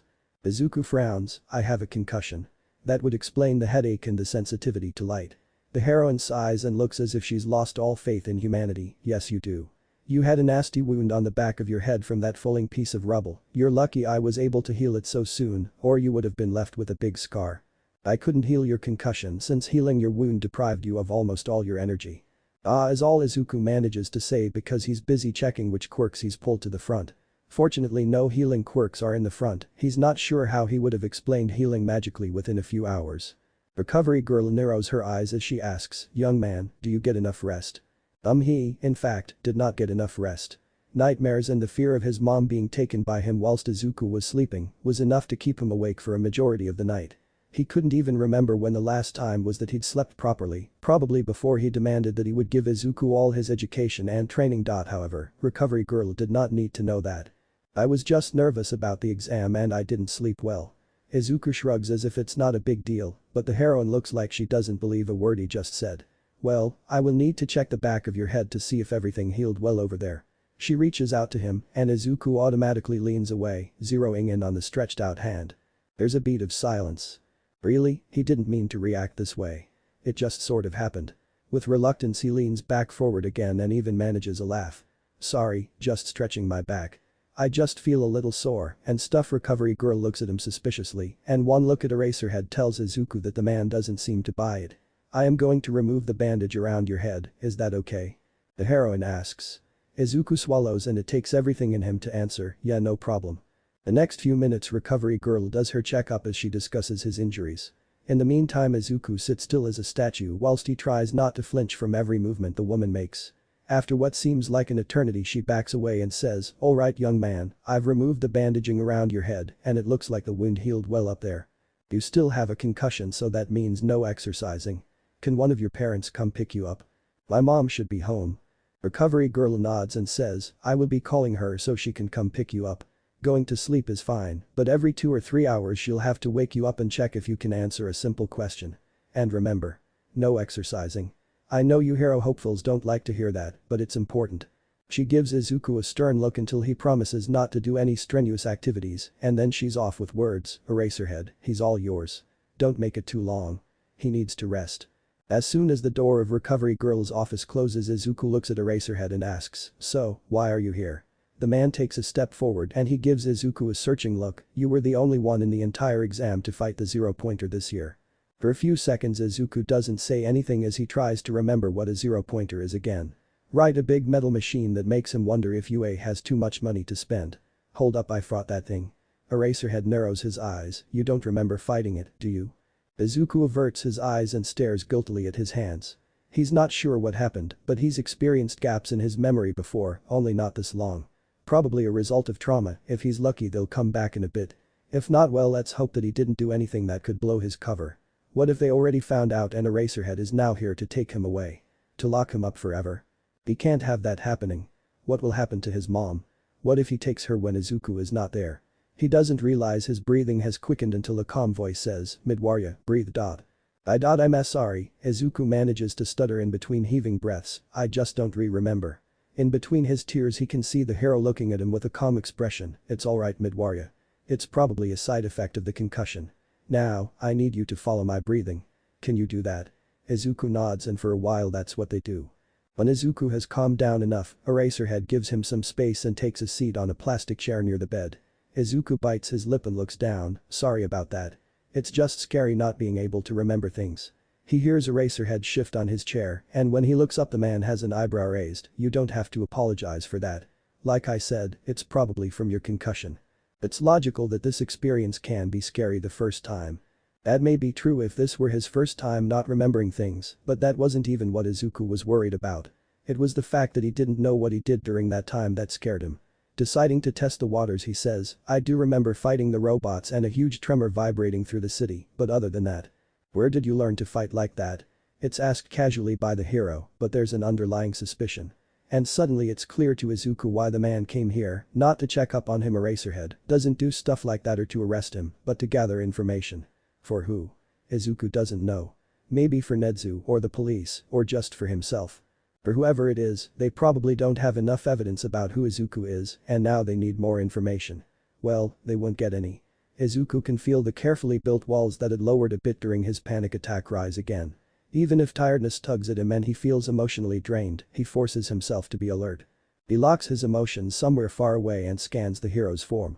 The man is sitting relaxed in his chair, or at least he appears to be, but the slight downturn of his mouth and a certain glint in his eyes suggest that he's tracking every movement Izuku makes.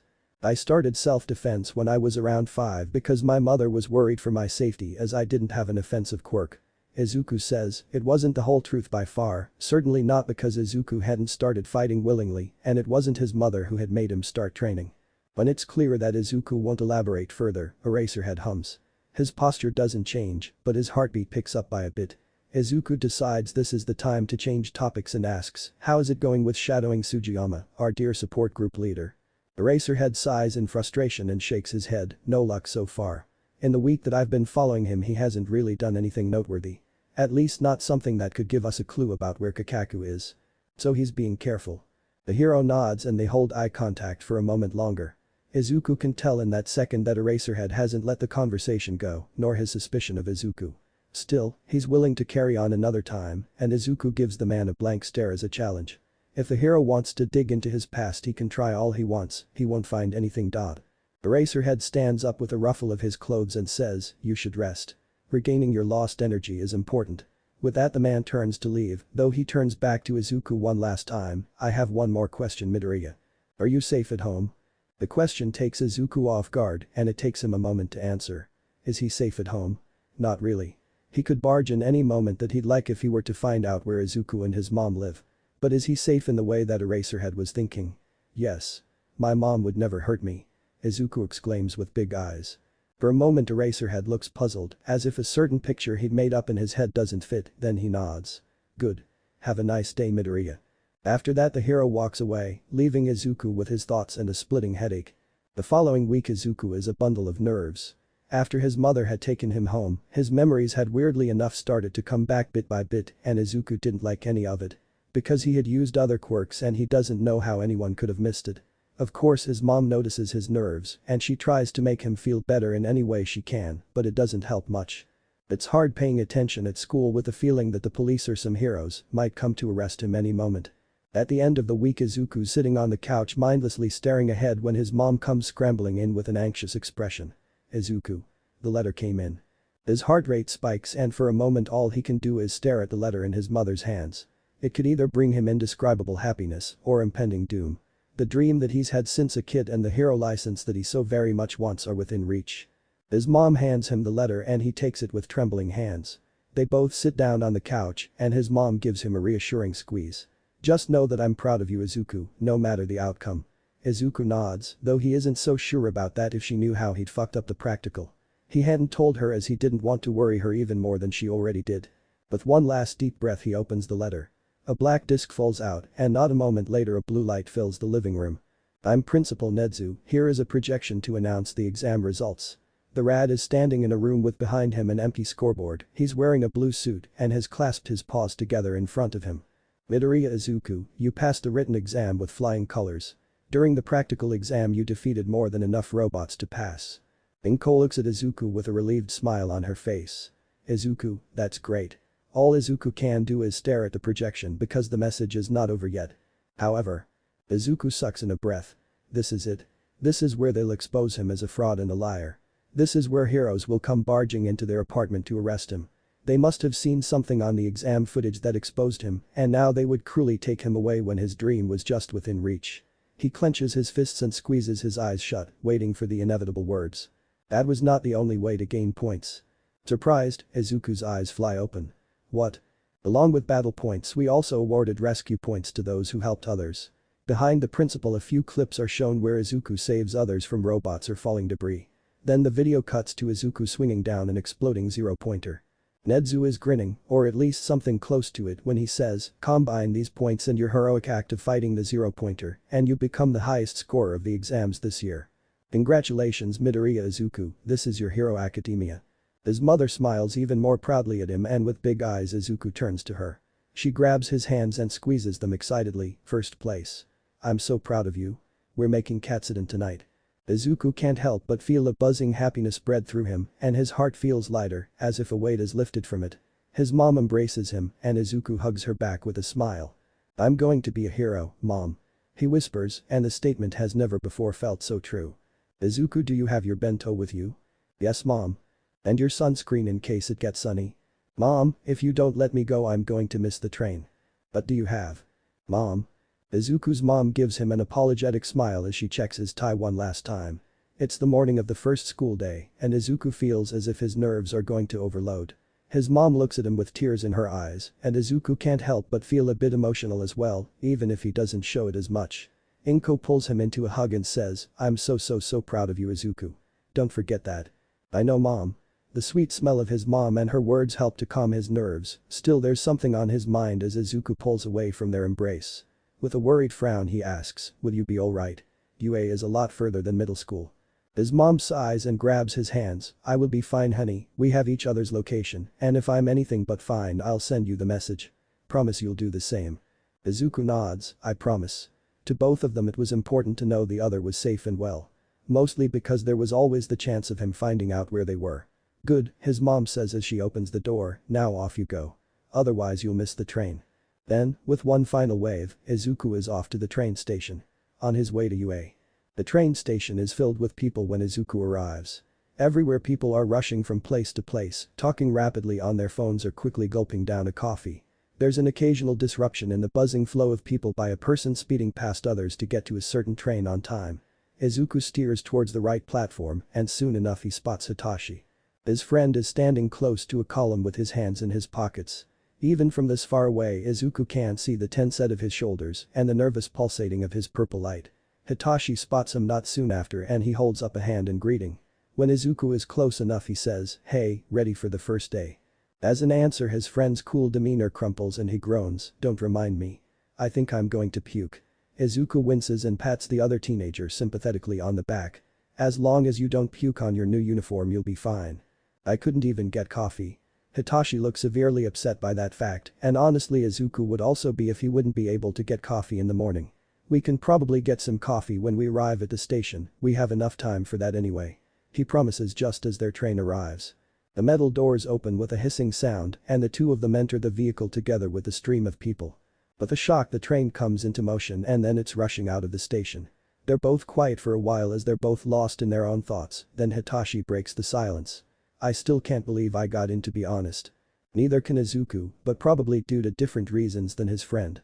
UA would have been stupid if they hadn't admitted Hitachi into the heroics program. He's got good combat skills for a teenager and an excellent quirk for heroics. "I'm sure you'll do amazing in the course. You've prepared well." Hitachi smiles at him, his nervousness lifting for a second. "Thanks. You will do too, with that terrifying brain of yours and your fighting abilities." Izuku's not so sure about that.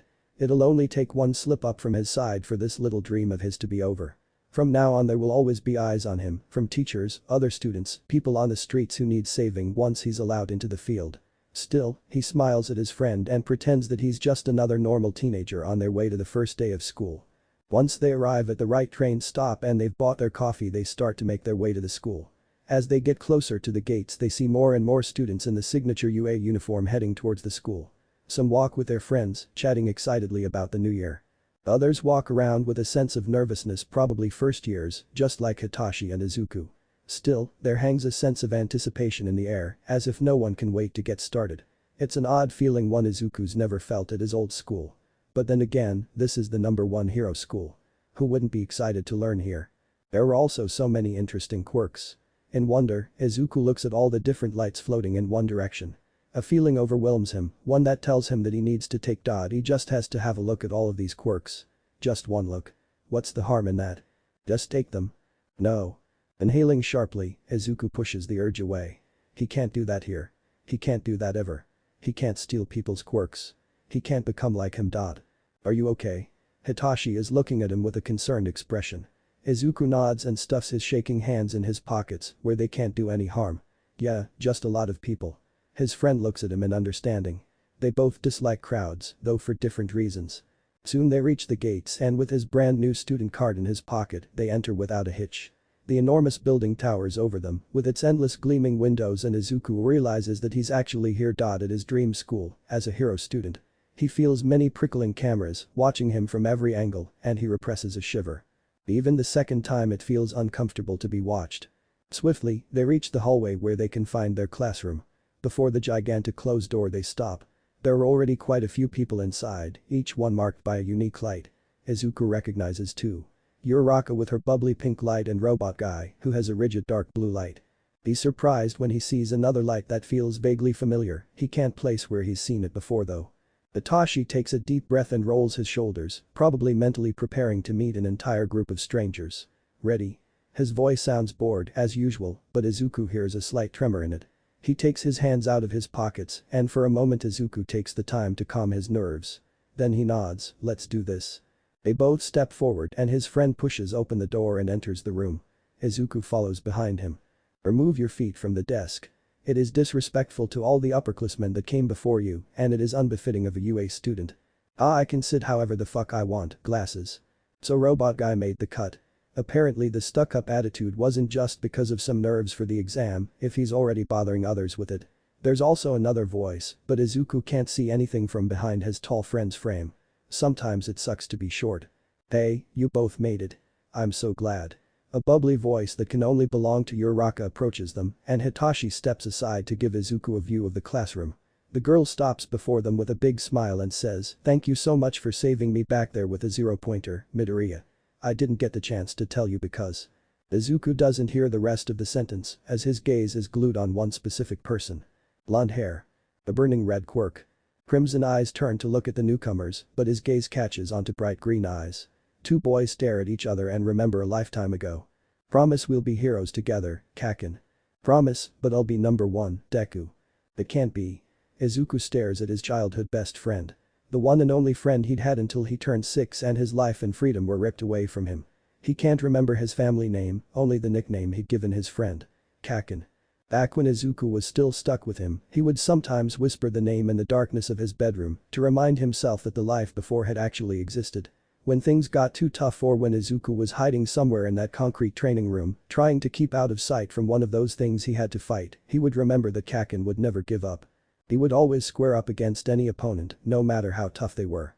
It would give Izuku the strength to keep going. Midoriya. Earth to Izuku. With an effort Izuku tears his gaze away from Kaken. Hitachi and Uraraka are both looking at him with odd expressions. You okay there? Hitachi asks. Izuku nods distractedly, yeah, just spaced out for a bit. He spares a quick glance at Kaken and sees the teen watching him with a frown. There's a puzzling look in his eyes that somehow comes across as angry. Uraraka nods in understanding, I totally understand. Sometimes I get too wrapped up in my own thoughts and. Please take your seats. We should all be sitting in the correct place when our homeroom teacher arrives. It is only proper. Robot Guy almost shouts as he chops down with his hands in a well-robotical manner. He's standing in front of the class. Kaken still has his feet on the table, apparently Robot Guy has given up on reprimanding the boy. The teen has dark blue hair, a rigid posture, squared glasses, and his uniform is fitted perfectly, even the tie. The careful look that the guy sends Izuku's way doesn't go unnoticed. He probably still remembers their first meeting at the exam. Uraraka gasps, not at all seeming bothered by the interruption, you're right. I wonder what our teacher will be like. Izuku doesn't miss the annoyed glare that Hitachi sends Robot Guy's way. His friend scoffs as he and Uraraka move to their seats. Hitachi never liked it when people told him what to do. Izuku also looks for his place on the class chart. Unfortunately it seems like luck has totally left him today because he's seated behind Kaken or Bakugo Katsuki as the chart suggests. How could he ever forget that name? Izuku wonders. It's as if he suddenly remembers a dream he's had. A sense of nostalgia hits him and a longing for a lost childhood. Still, he shakes the feeling off. Because with the name a certain memory emerges. Kaken. Guess what? Izuku stops in front of his friend with a big grin, almost vibrating in excitement. Kaken looks up from the costume design he's violently drawing with crayons. He's sitting at the wooden table in his garden, a stack of paper and some crayons sprawled across the surface. They're going to be heroes together. Kaken promised him and for that they need costumes. Of course Kaken will be number one, he said so many times. Kaken is the strongest. He has such a cool quirk, Izuku thinks. Sometimes he even has the urge to take a closer look at the quirk, but that is probably just because he loves quirk so much. But Deku? Did you get a quirk? Izuku jumps up in excitement. I did. For the first time Kaken looks surprised at something, then he grins. Finally, nerd. What did you get? Izuku stops jumping up and down and bites his lip. Grandfather said not to tell anyone. Kaken frowns and his palms crackle with mini explosions. Why not? Your grandpa is stupid. I'm your best friend. Hesitating, Izuku fiddles with his hands, then he sighs, alright but don't tell anyone. Kaken rolls his eyes, yeah. Izuku leans in close to his friend, the scent of burnt sugar filling the air, and whispers, I can give and take quirks. His friend pulls back and grins at him, show me. Izuku nods enthusiastically and takes a step back, focusing on that special pull just as grandfather told him. Suddenly his hands glow red hot. Grandfather gave me a few. Like magma hand. When he presses his hands into the grass they leave steaming imprints of a 5-year-old's hands. Kaken watches with awe in his eyes as Izuku switches to another quirk. And hydrosuction. He concentrates on the water inside of the plants of one of Aunt Mitsuki's flowers. Then he flicks his hands and suddenly all the water is pulled out, leaving the greenery gray and liveless. Izuku lets the blob of water float in circles around their heads as he rambles. Magma hand can reach temperatures up to 1000 degrees Celsius, which is just as hot as actual magma. Grandfather said that if I practice enough these quirks will get even stronger. Hydrosuction was just like that quirk from the newly debuted hero Nero, who could take water and then manipulate it to his will. Izuku remembers he had enthusiastically rambled to his grandfather about that specific quirk for about an hour. His grandfather had just smiled and asked if he liked the quirk. Of course Izuku had said yes, who didn't like a water quirk. Izuku lets the water drop and it falls like a curtain around them. He beams at Kaken, cool right his friend smirks, and his quirk crackles softly. Hell yeah. But I'm still the best. Izuku nods with vigor, there was no doubt that Kaken had the coolest quirk ever. Izuku tries to avoid Bakugo's gaze as he makes his way to his seat. Bakugo could really easily see through the lie that Izuku has come up with regarding his quirk. If he wants to, he could end Izuku's entire future with a single word to a teacher or the principal. If Izuku's lucky though, he might be able to convince everyone that Bakugo doesn't remember correctly. There are ways around lie detecting quirks, his quirk is similar enough to his actual quirk that he could get away with it. Still, keeping away from Bakugo as much as possible would probably be best. By now the entire class has arrived and they're chatting with each other in small groups or sitting alone at their table. Iida seems to have given up on asking people to take their seats. There are so many interesting quirks here, like that dual quirk which seems to be split down the middle in blue and red light, and a quirk light that manifests in a dark shadowy beast. Just as Izuku sits down he feels the pull of another quirk near the doorway. It's a by now familiar dark red quirk that pulsates in even, calm beats. When Izuku takes a look at the door he sees something like a yellow caterpillar laying on the ground in the doorway. His gaze travels along the caterpillar until he meets the tired gaze of Erasehead. The hero stares back at him and subtly shakes his head. Izuku gets the message and looks away from the man. It takes another minute before Erasehead decides to get up. As he enters the classroom with long strides the class quiets down and everyone hurries to their seats. He stops at the teacher's station and his heavy gaze travels through the class, taking in every student before moving on. 1 minute. During that time no one noticed me besides Midoriya. A few people spare a glance at Izuku, but most keep their eyes glued on the teacher. It's completely silent and nobody moves as Erasehead continues. I'm Aizawa Shouda, your homeroom teacher for the year. Time is something precious to a hero. If you're here to have fun. My class is not for you. Out of his sleeping bag he takes a few sets of gym clothes. Go change. I expect everyone to be ready on the field. Quickly. In the changing room Izuku swaps into his gym uniform as fast as possible. He's on the field first, followed shortly by Hitachi.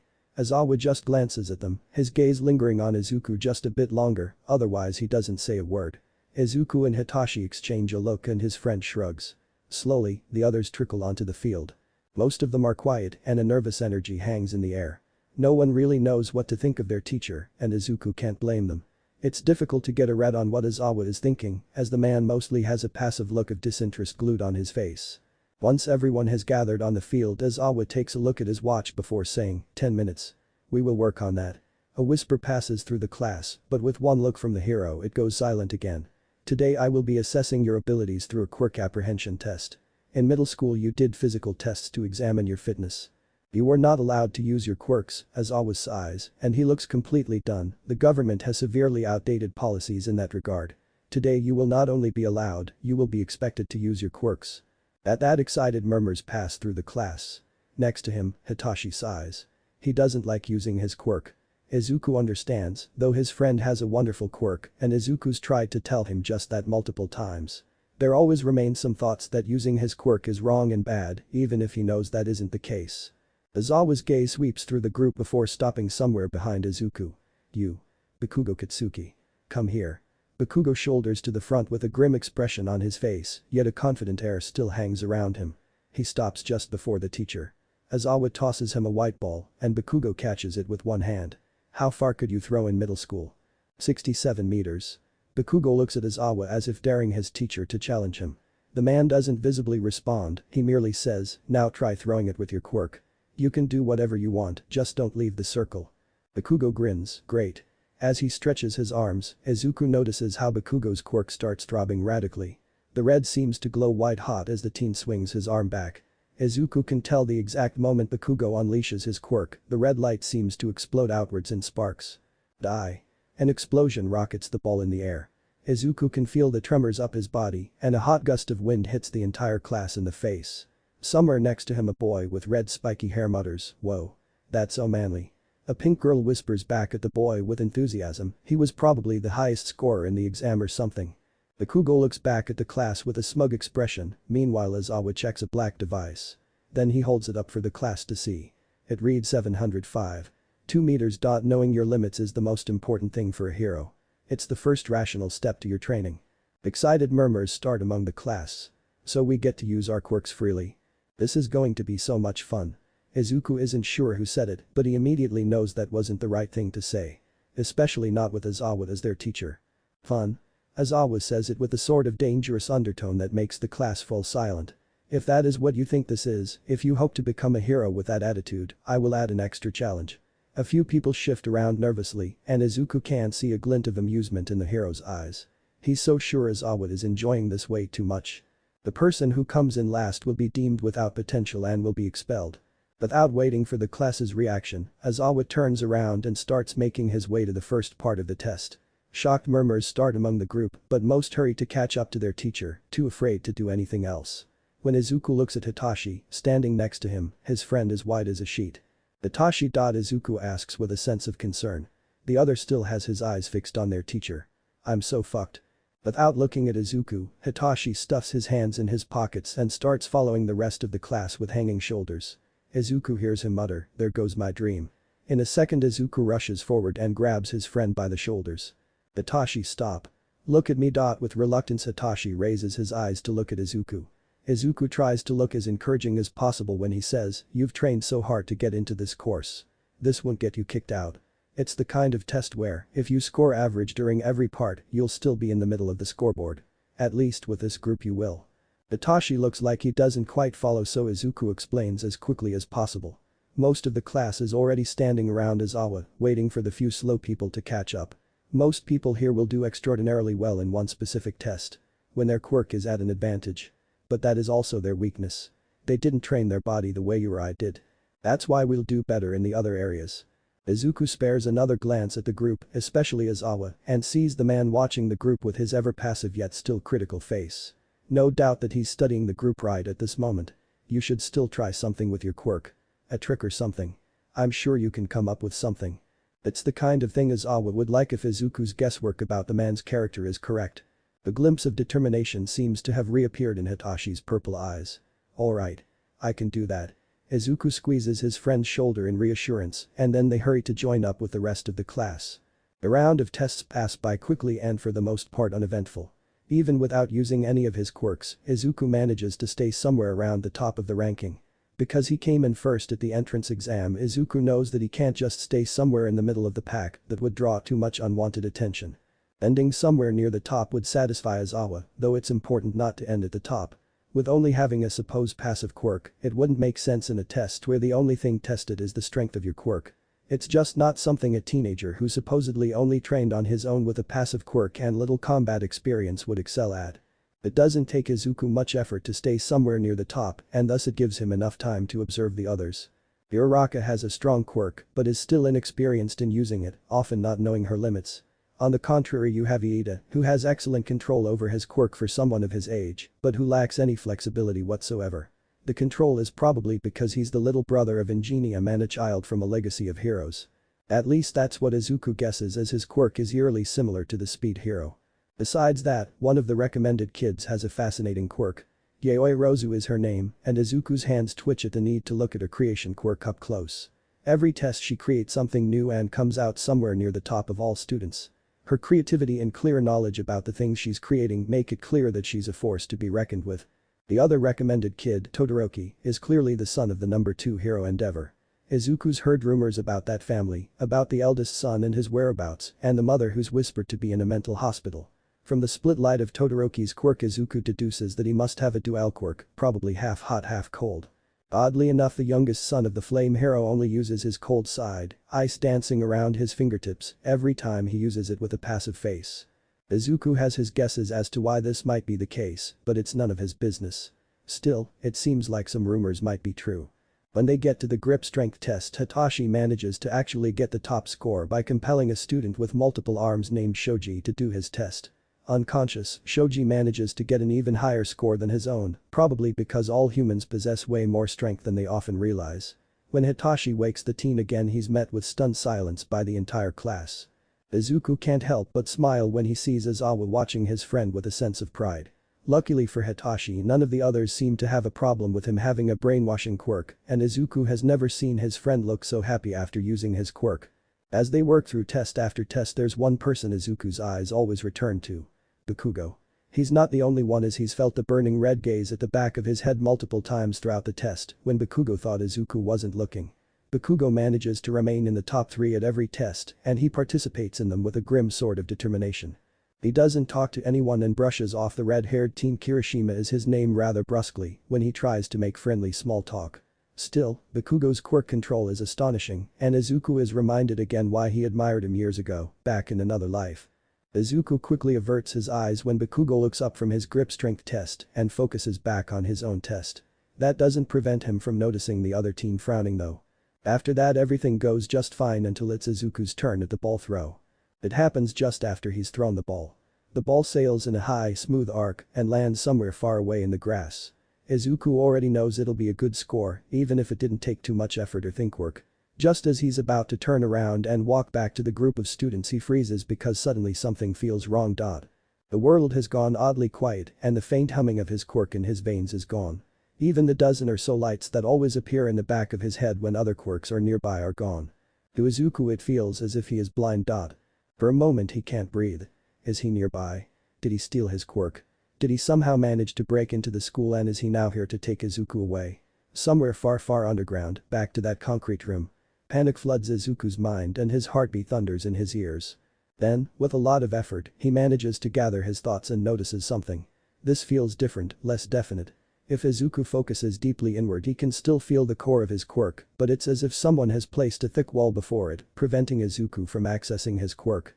Suddenly it makes sense. With mechanical movements, Izuku turns to face his teacher. Aizawa is looking at him with bright red eyes and floating hair. If Izuku weren't used to monsters worse than nightmares, he might have found it a menacing sight. "Why you?" is all Izuku's able to say. His throat closes and his chest suddenly feels very tight. Because Aizawa took away his eyes and ears. The one thing he could rely on to keep himself safe from him. He recognizes the burning feeling in his stomach as anger. Aizawa frowns at him and his mouth is set in disappointment. "Yes, I took away your quirk." Izuku can't move a muscle and he's not sure whether he wants to. He doesn't know what he'd do if he could. The violating feeling of having your quirk taken from you is something Izuku's experienced countless times. When he got out of that hellhole, he promised to himself that he would never have to experience that again. This goes against that promise. Somewhere in the back of his mind Izuku registers the whispers from the class, probably shocked at their teacher's quirk. Said teacher is still staring Izuku down with red unblinking eyes. You're not doing your best. Do you expect to become a hero with only half the effort? Izuku grits his teeth in anger. He knows what it takes to be a hero. That you can't half-ass a fight. Ever. It can mean your death or the death of a comrade. But Izawa doesn't understand. He doesn't understand the dangers of standing out for Izuku. How it could mean the end of the life he and his mother have built for themselves.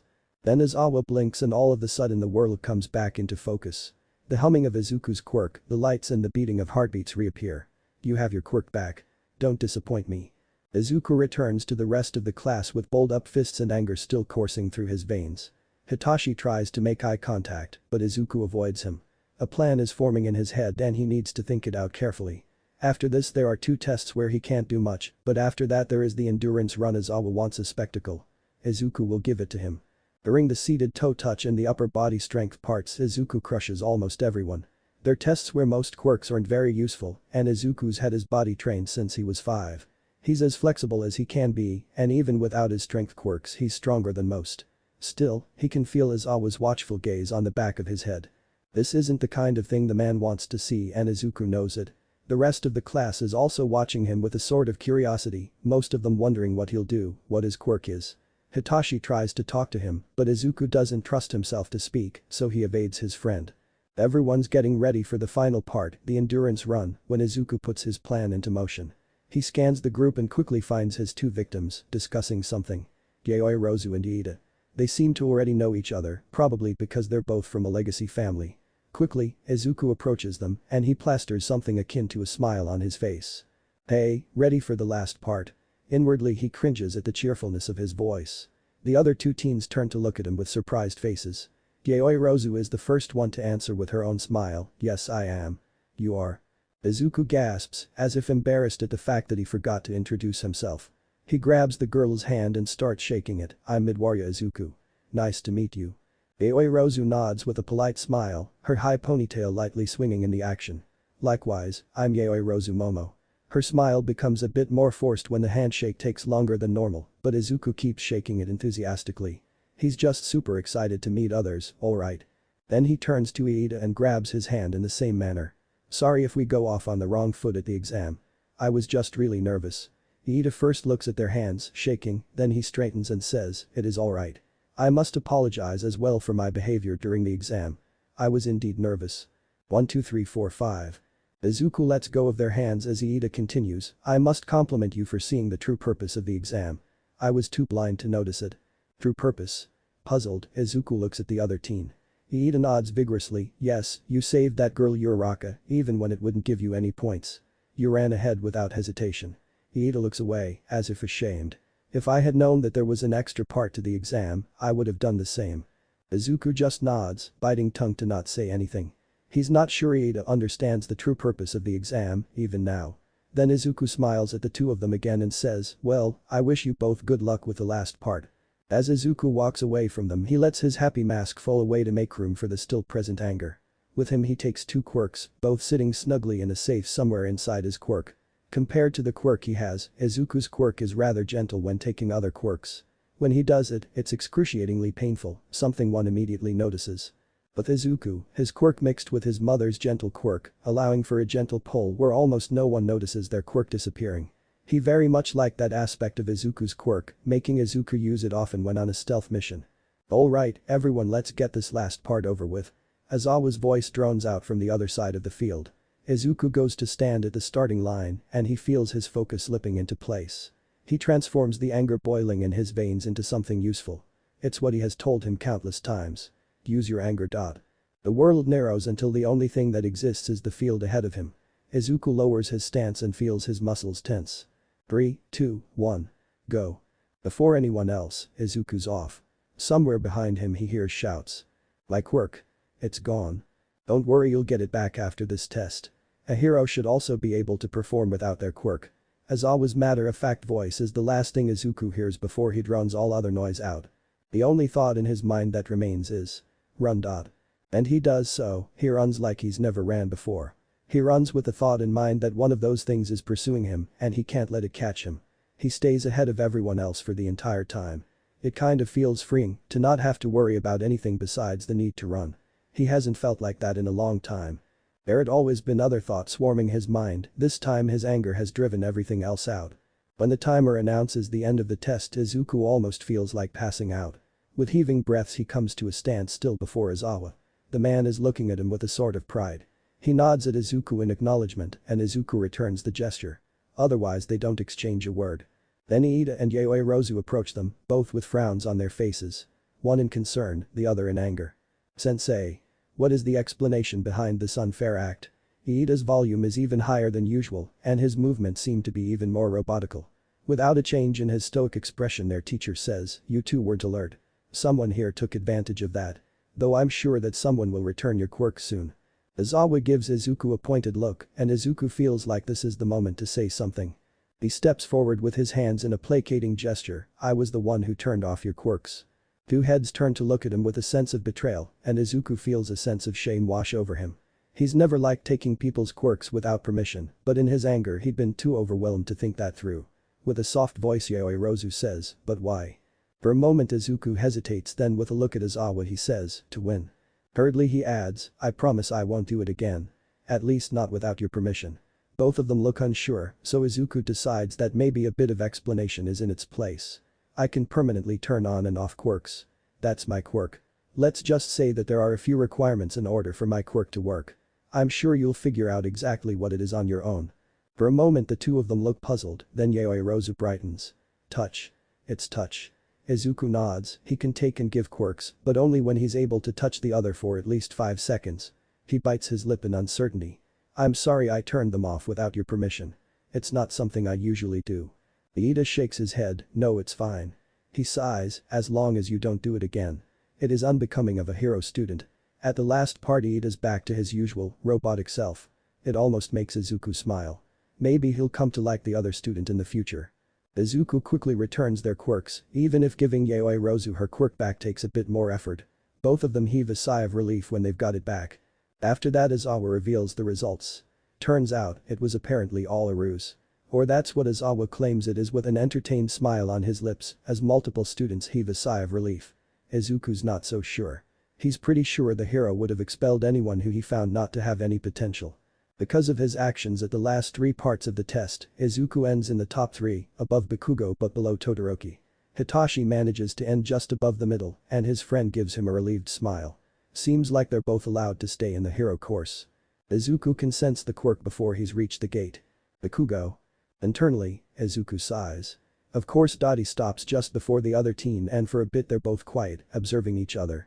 Anger radiates from Bakugo and Izuku can't see his hands flex, still he doesn't use his quirk. It's a change from all those years ago when Bakugo would use his quirk at every opportunity.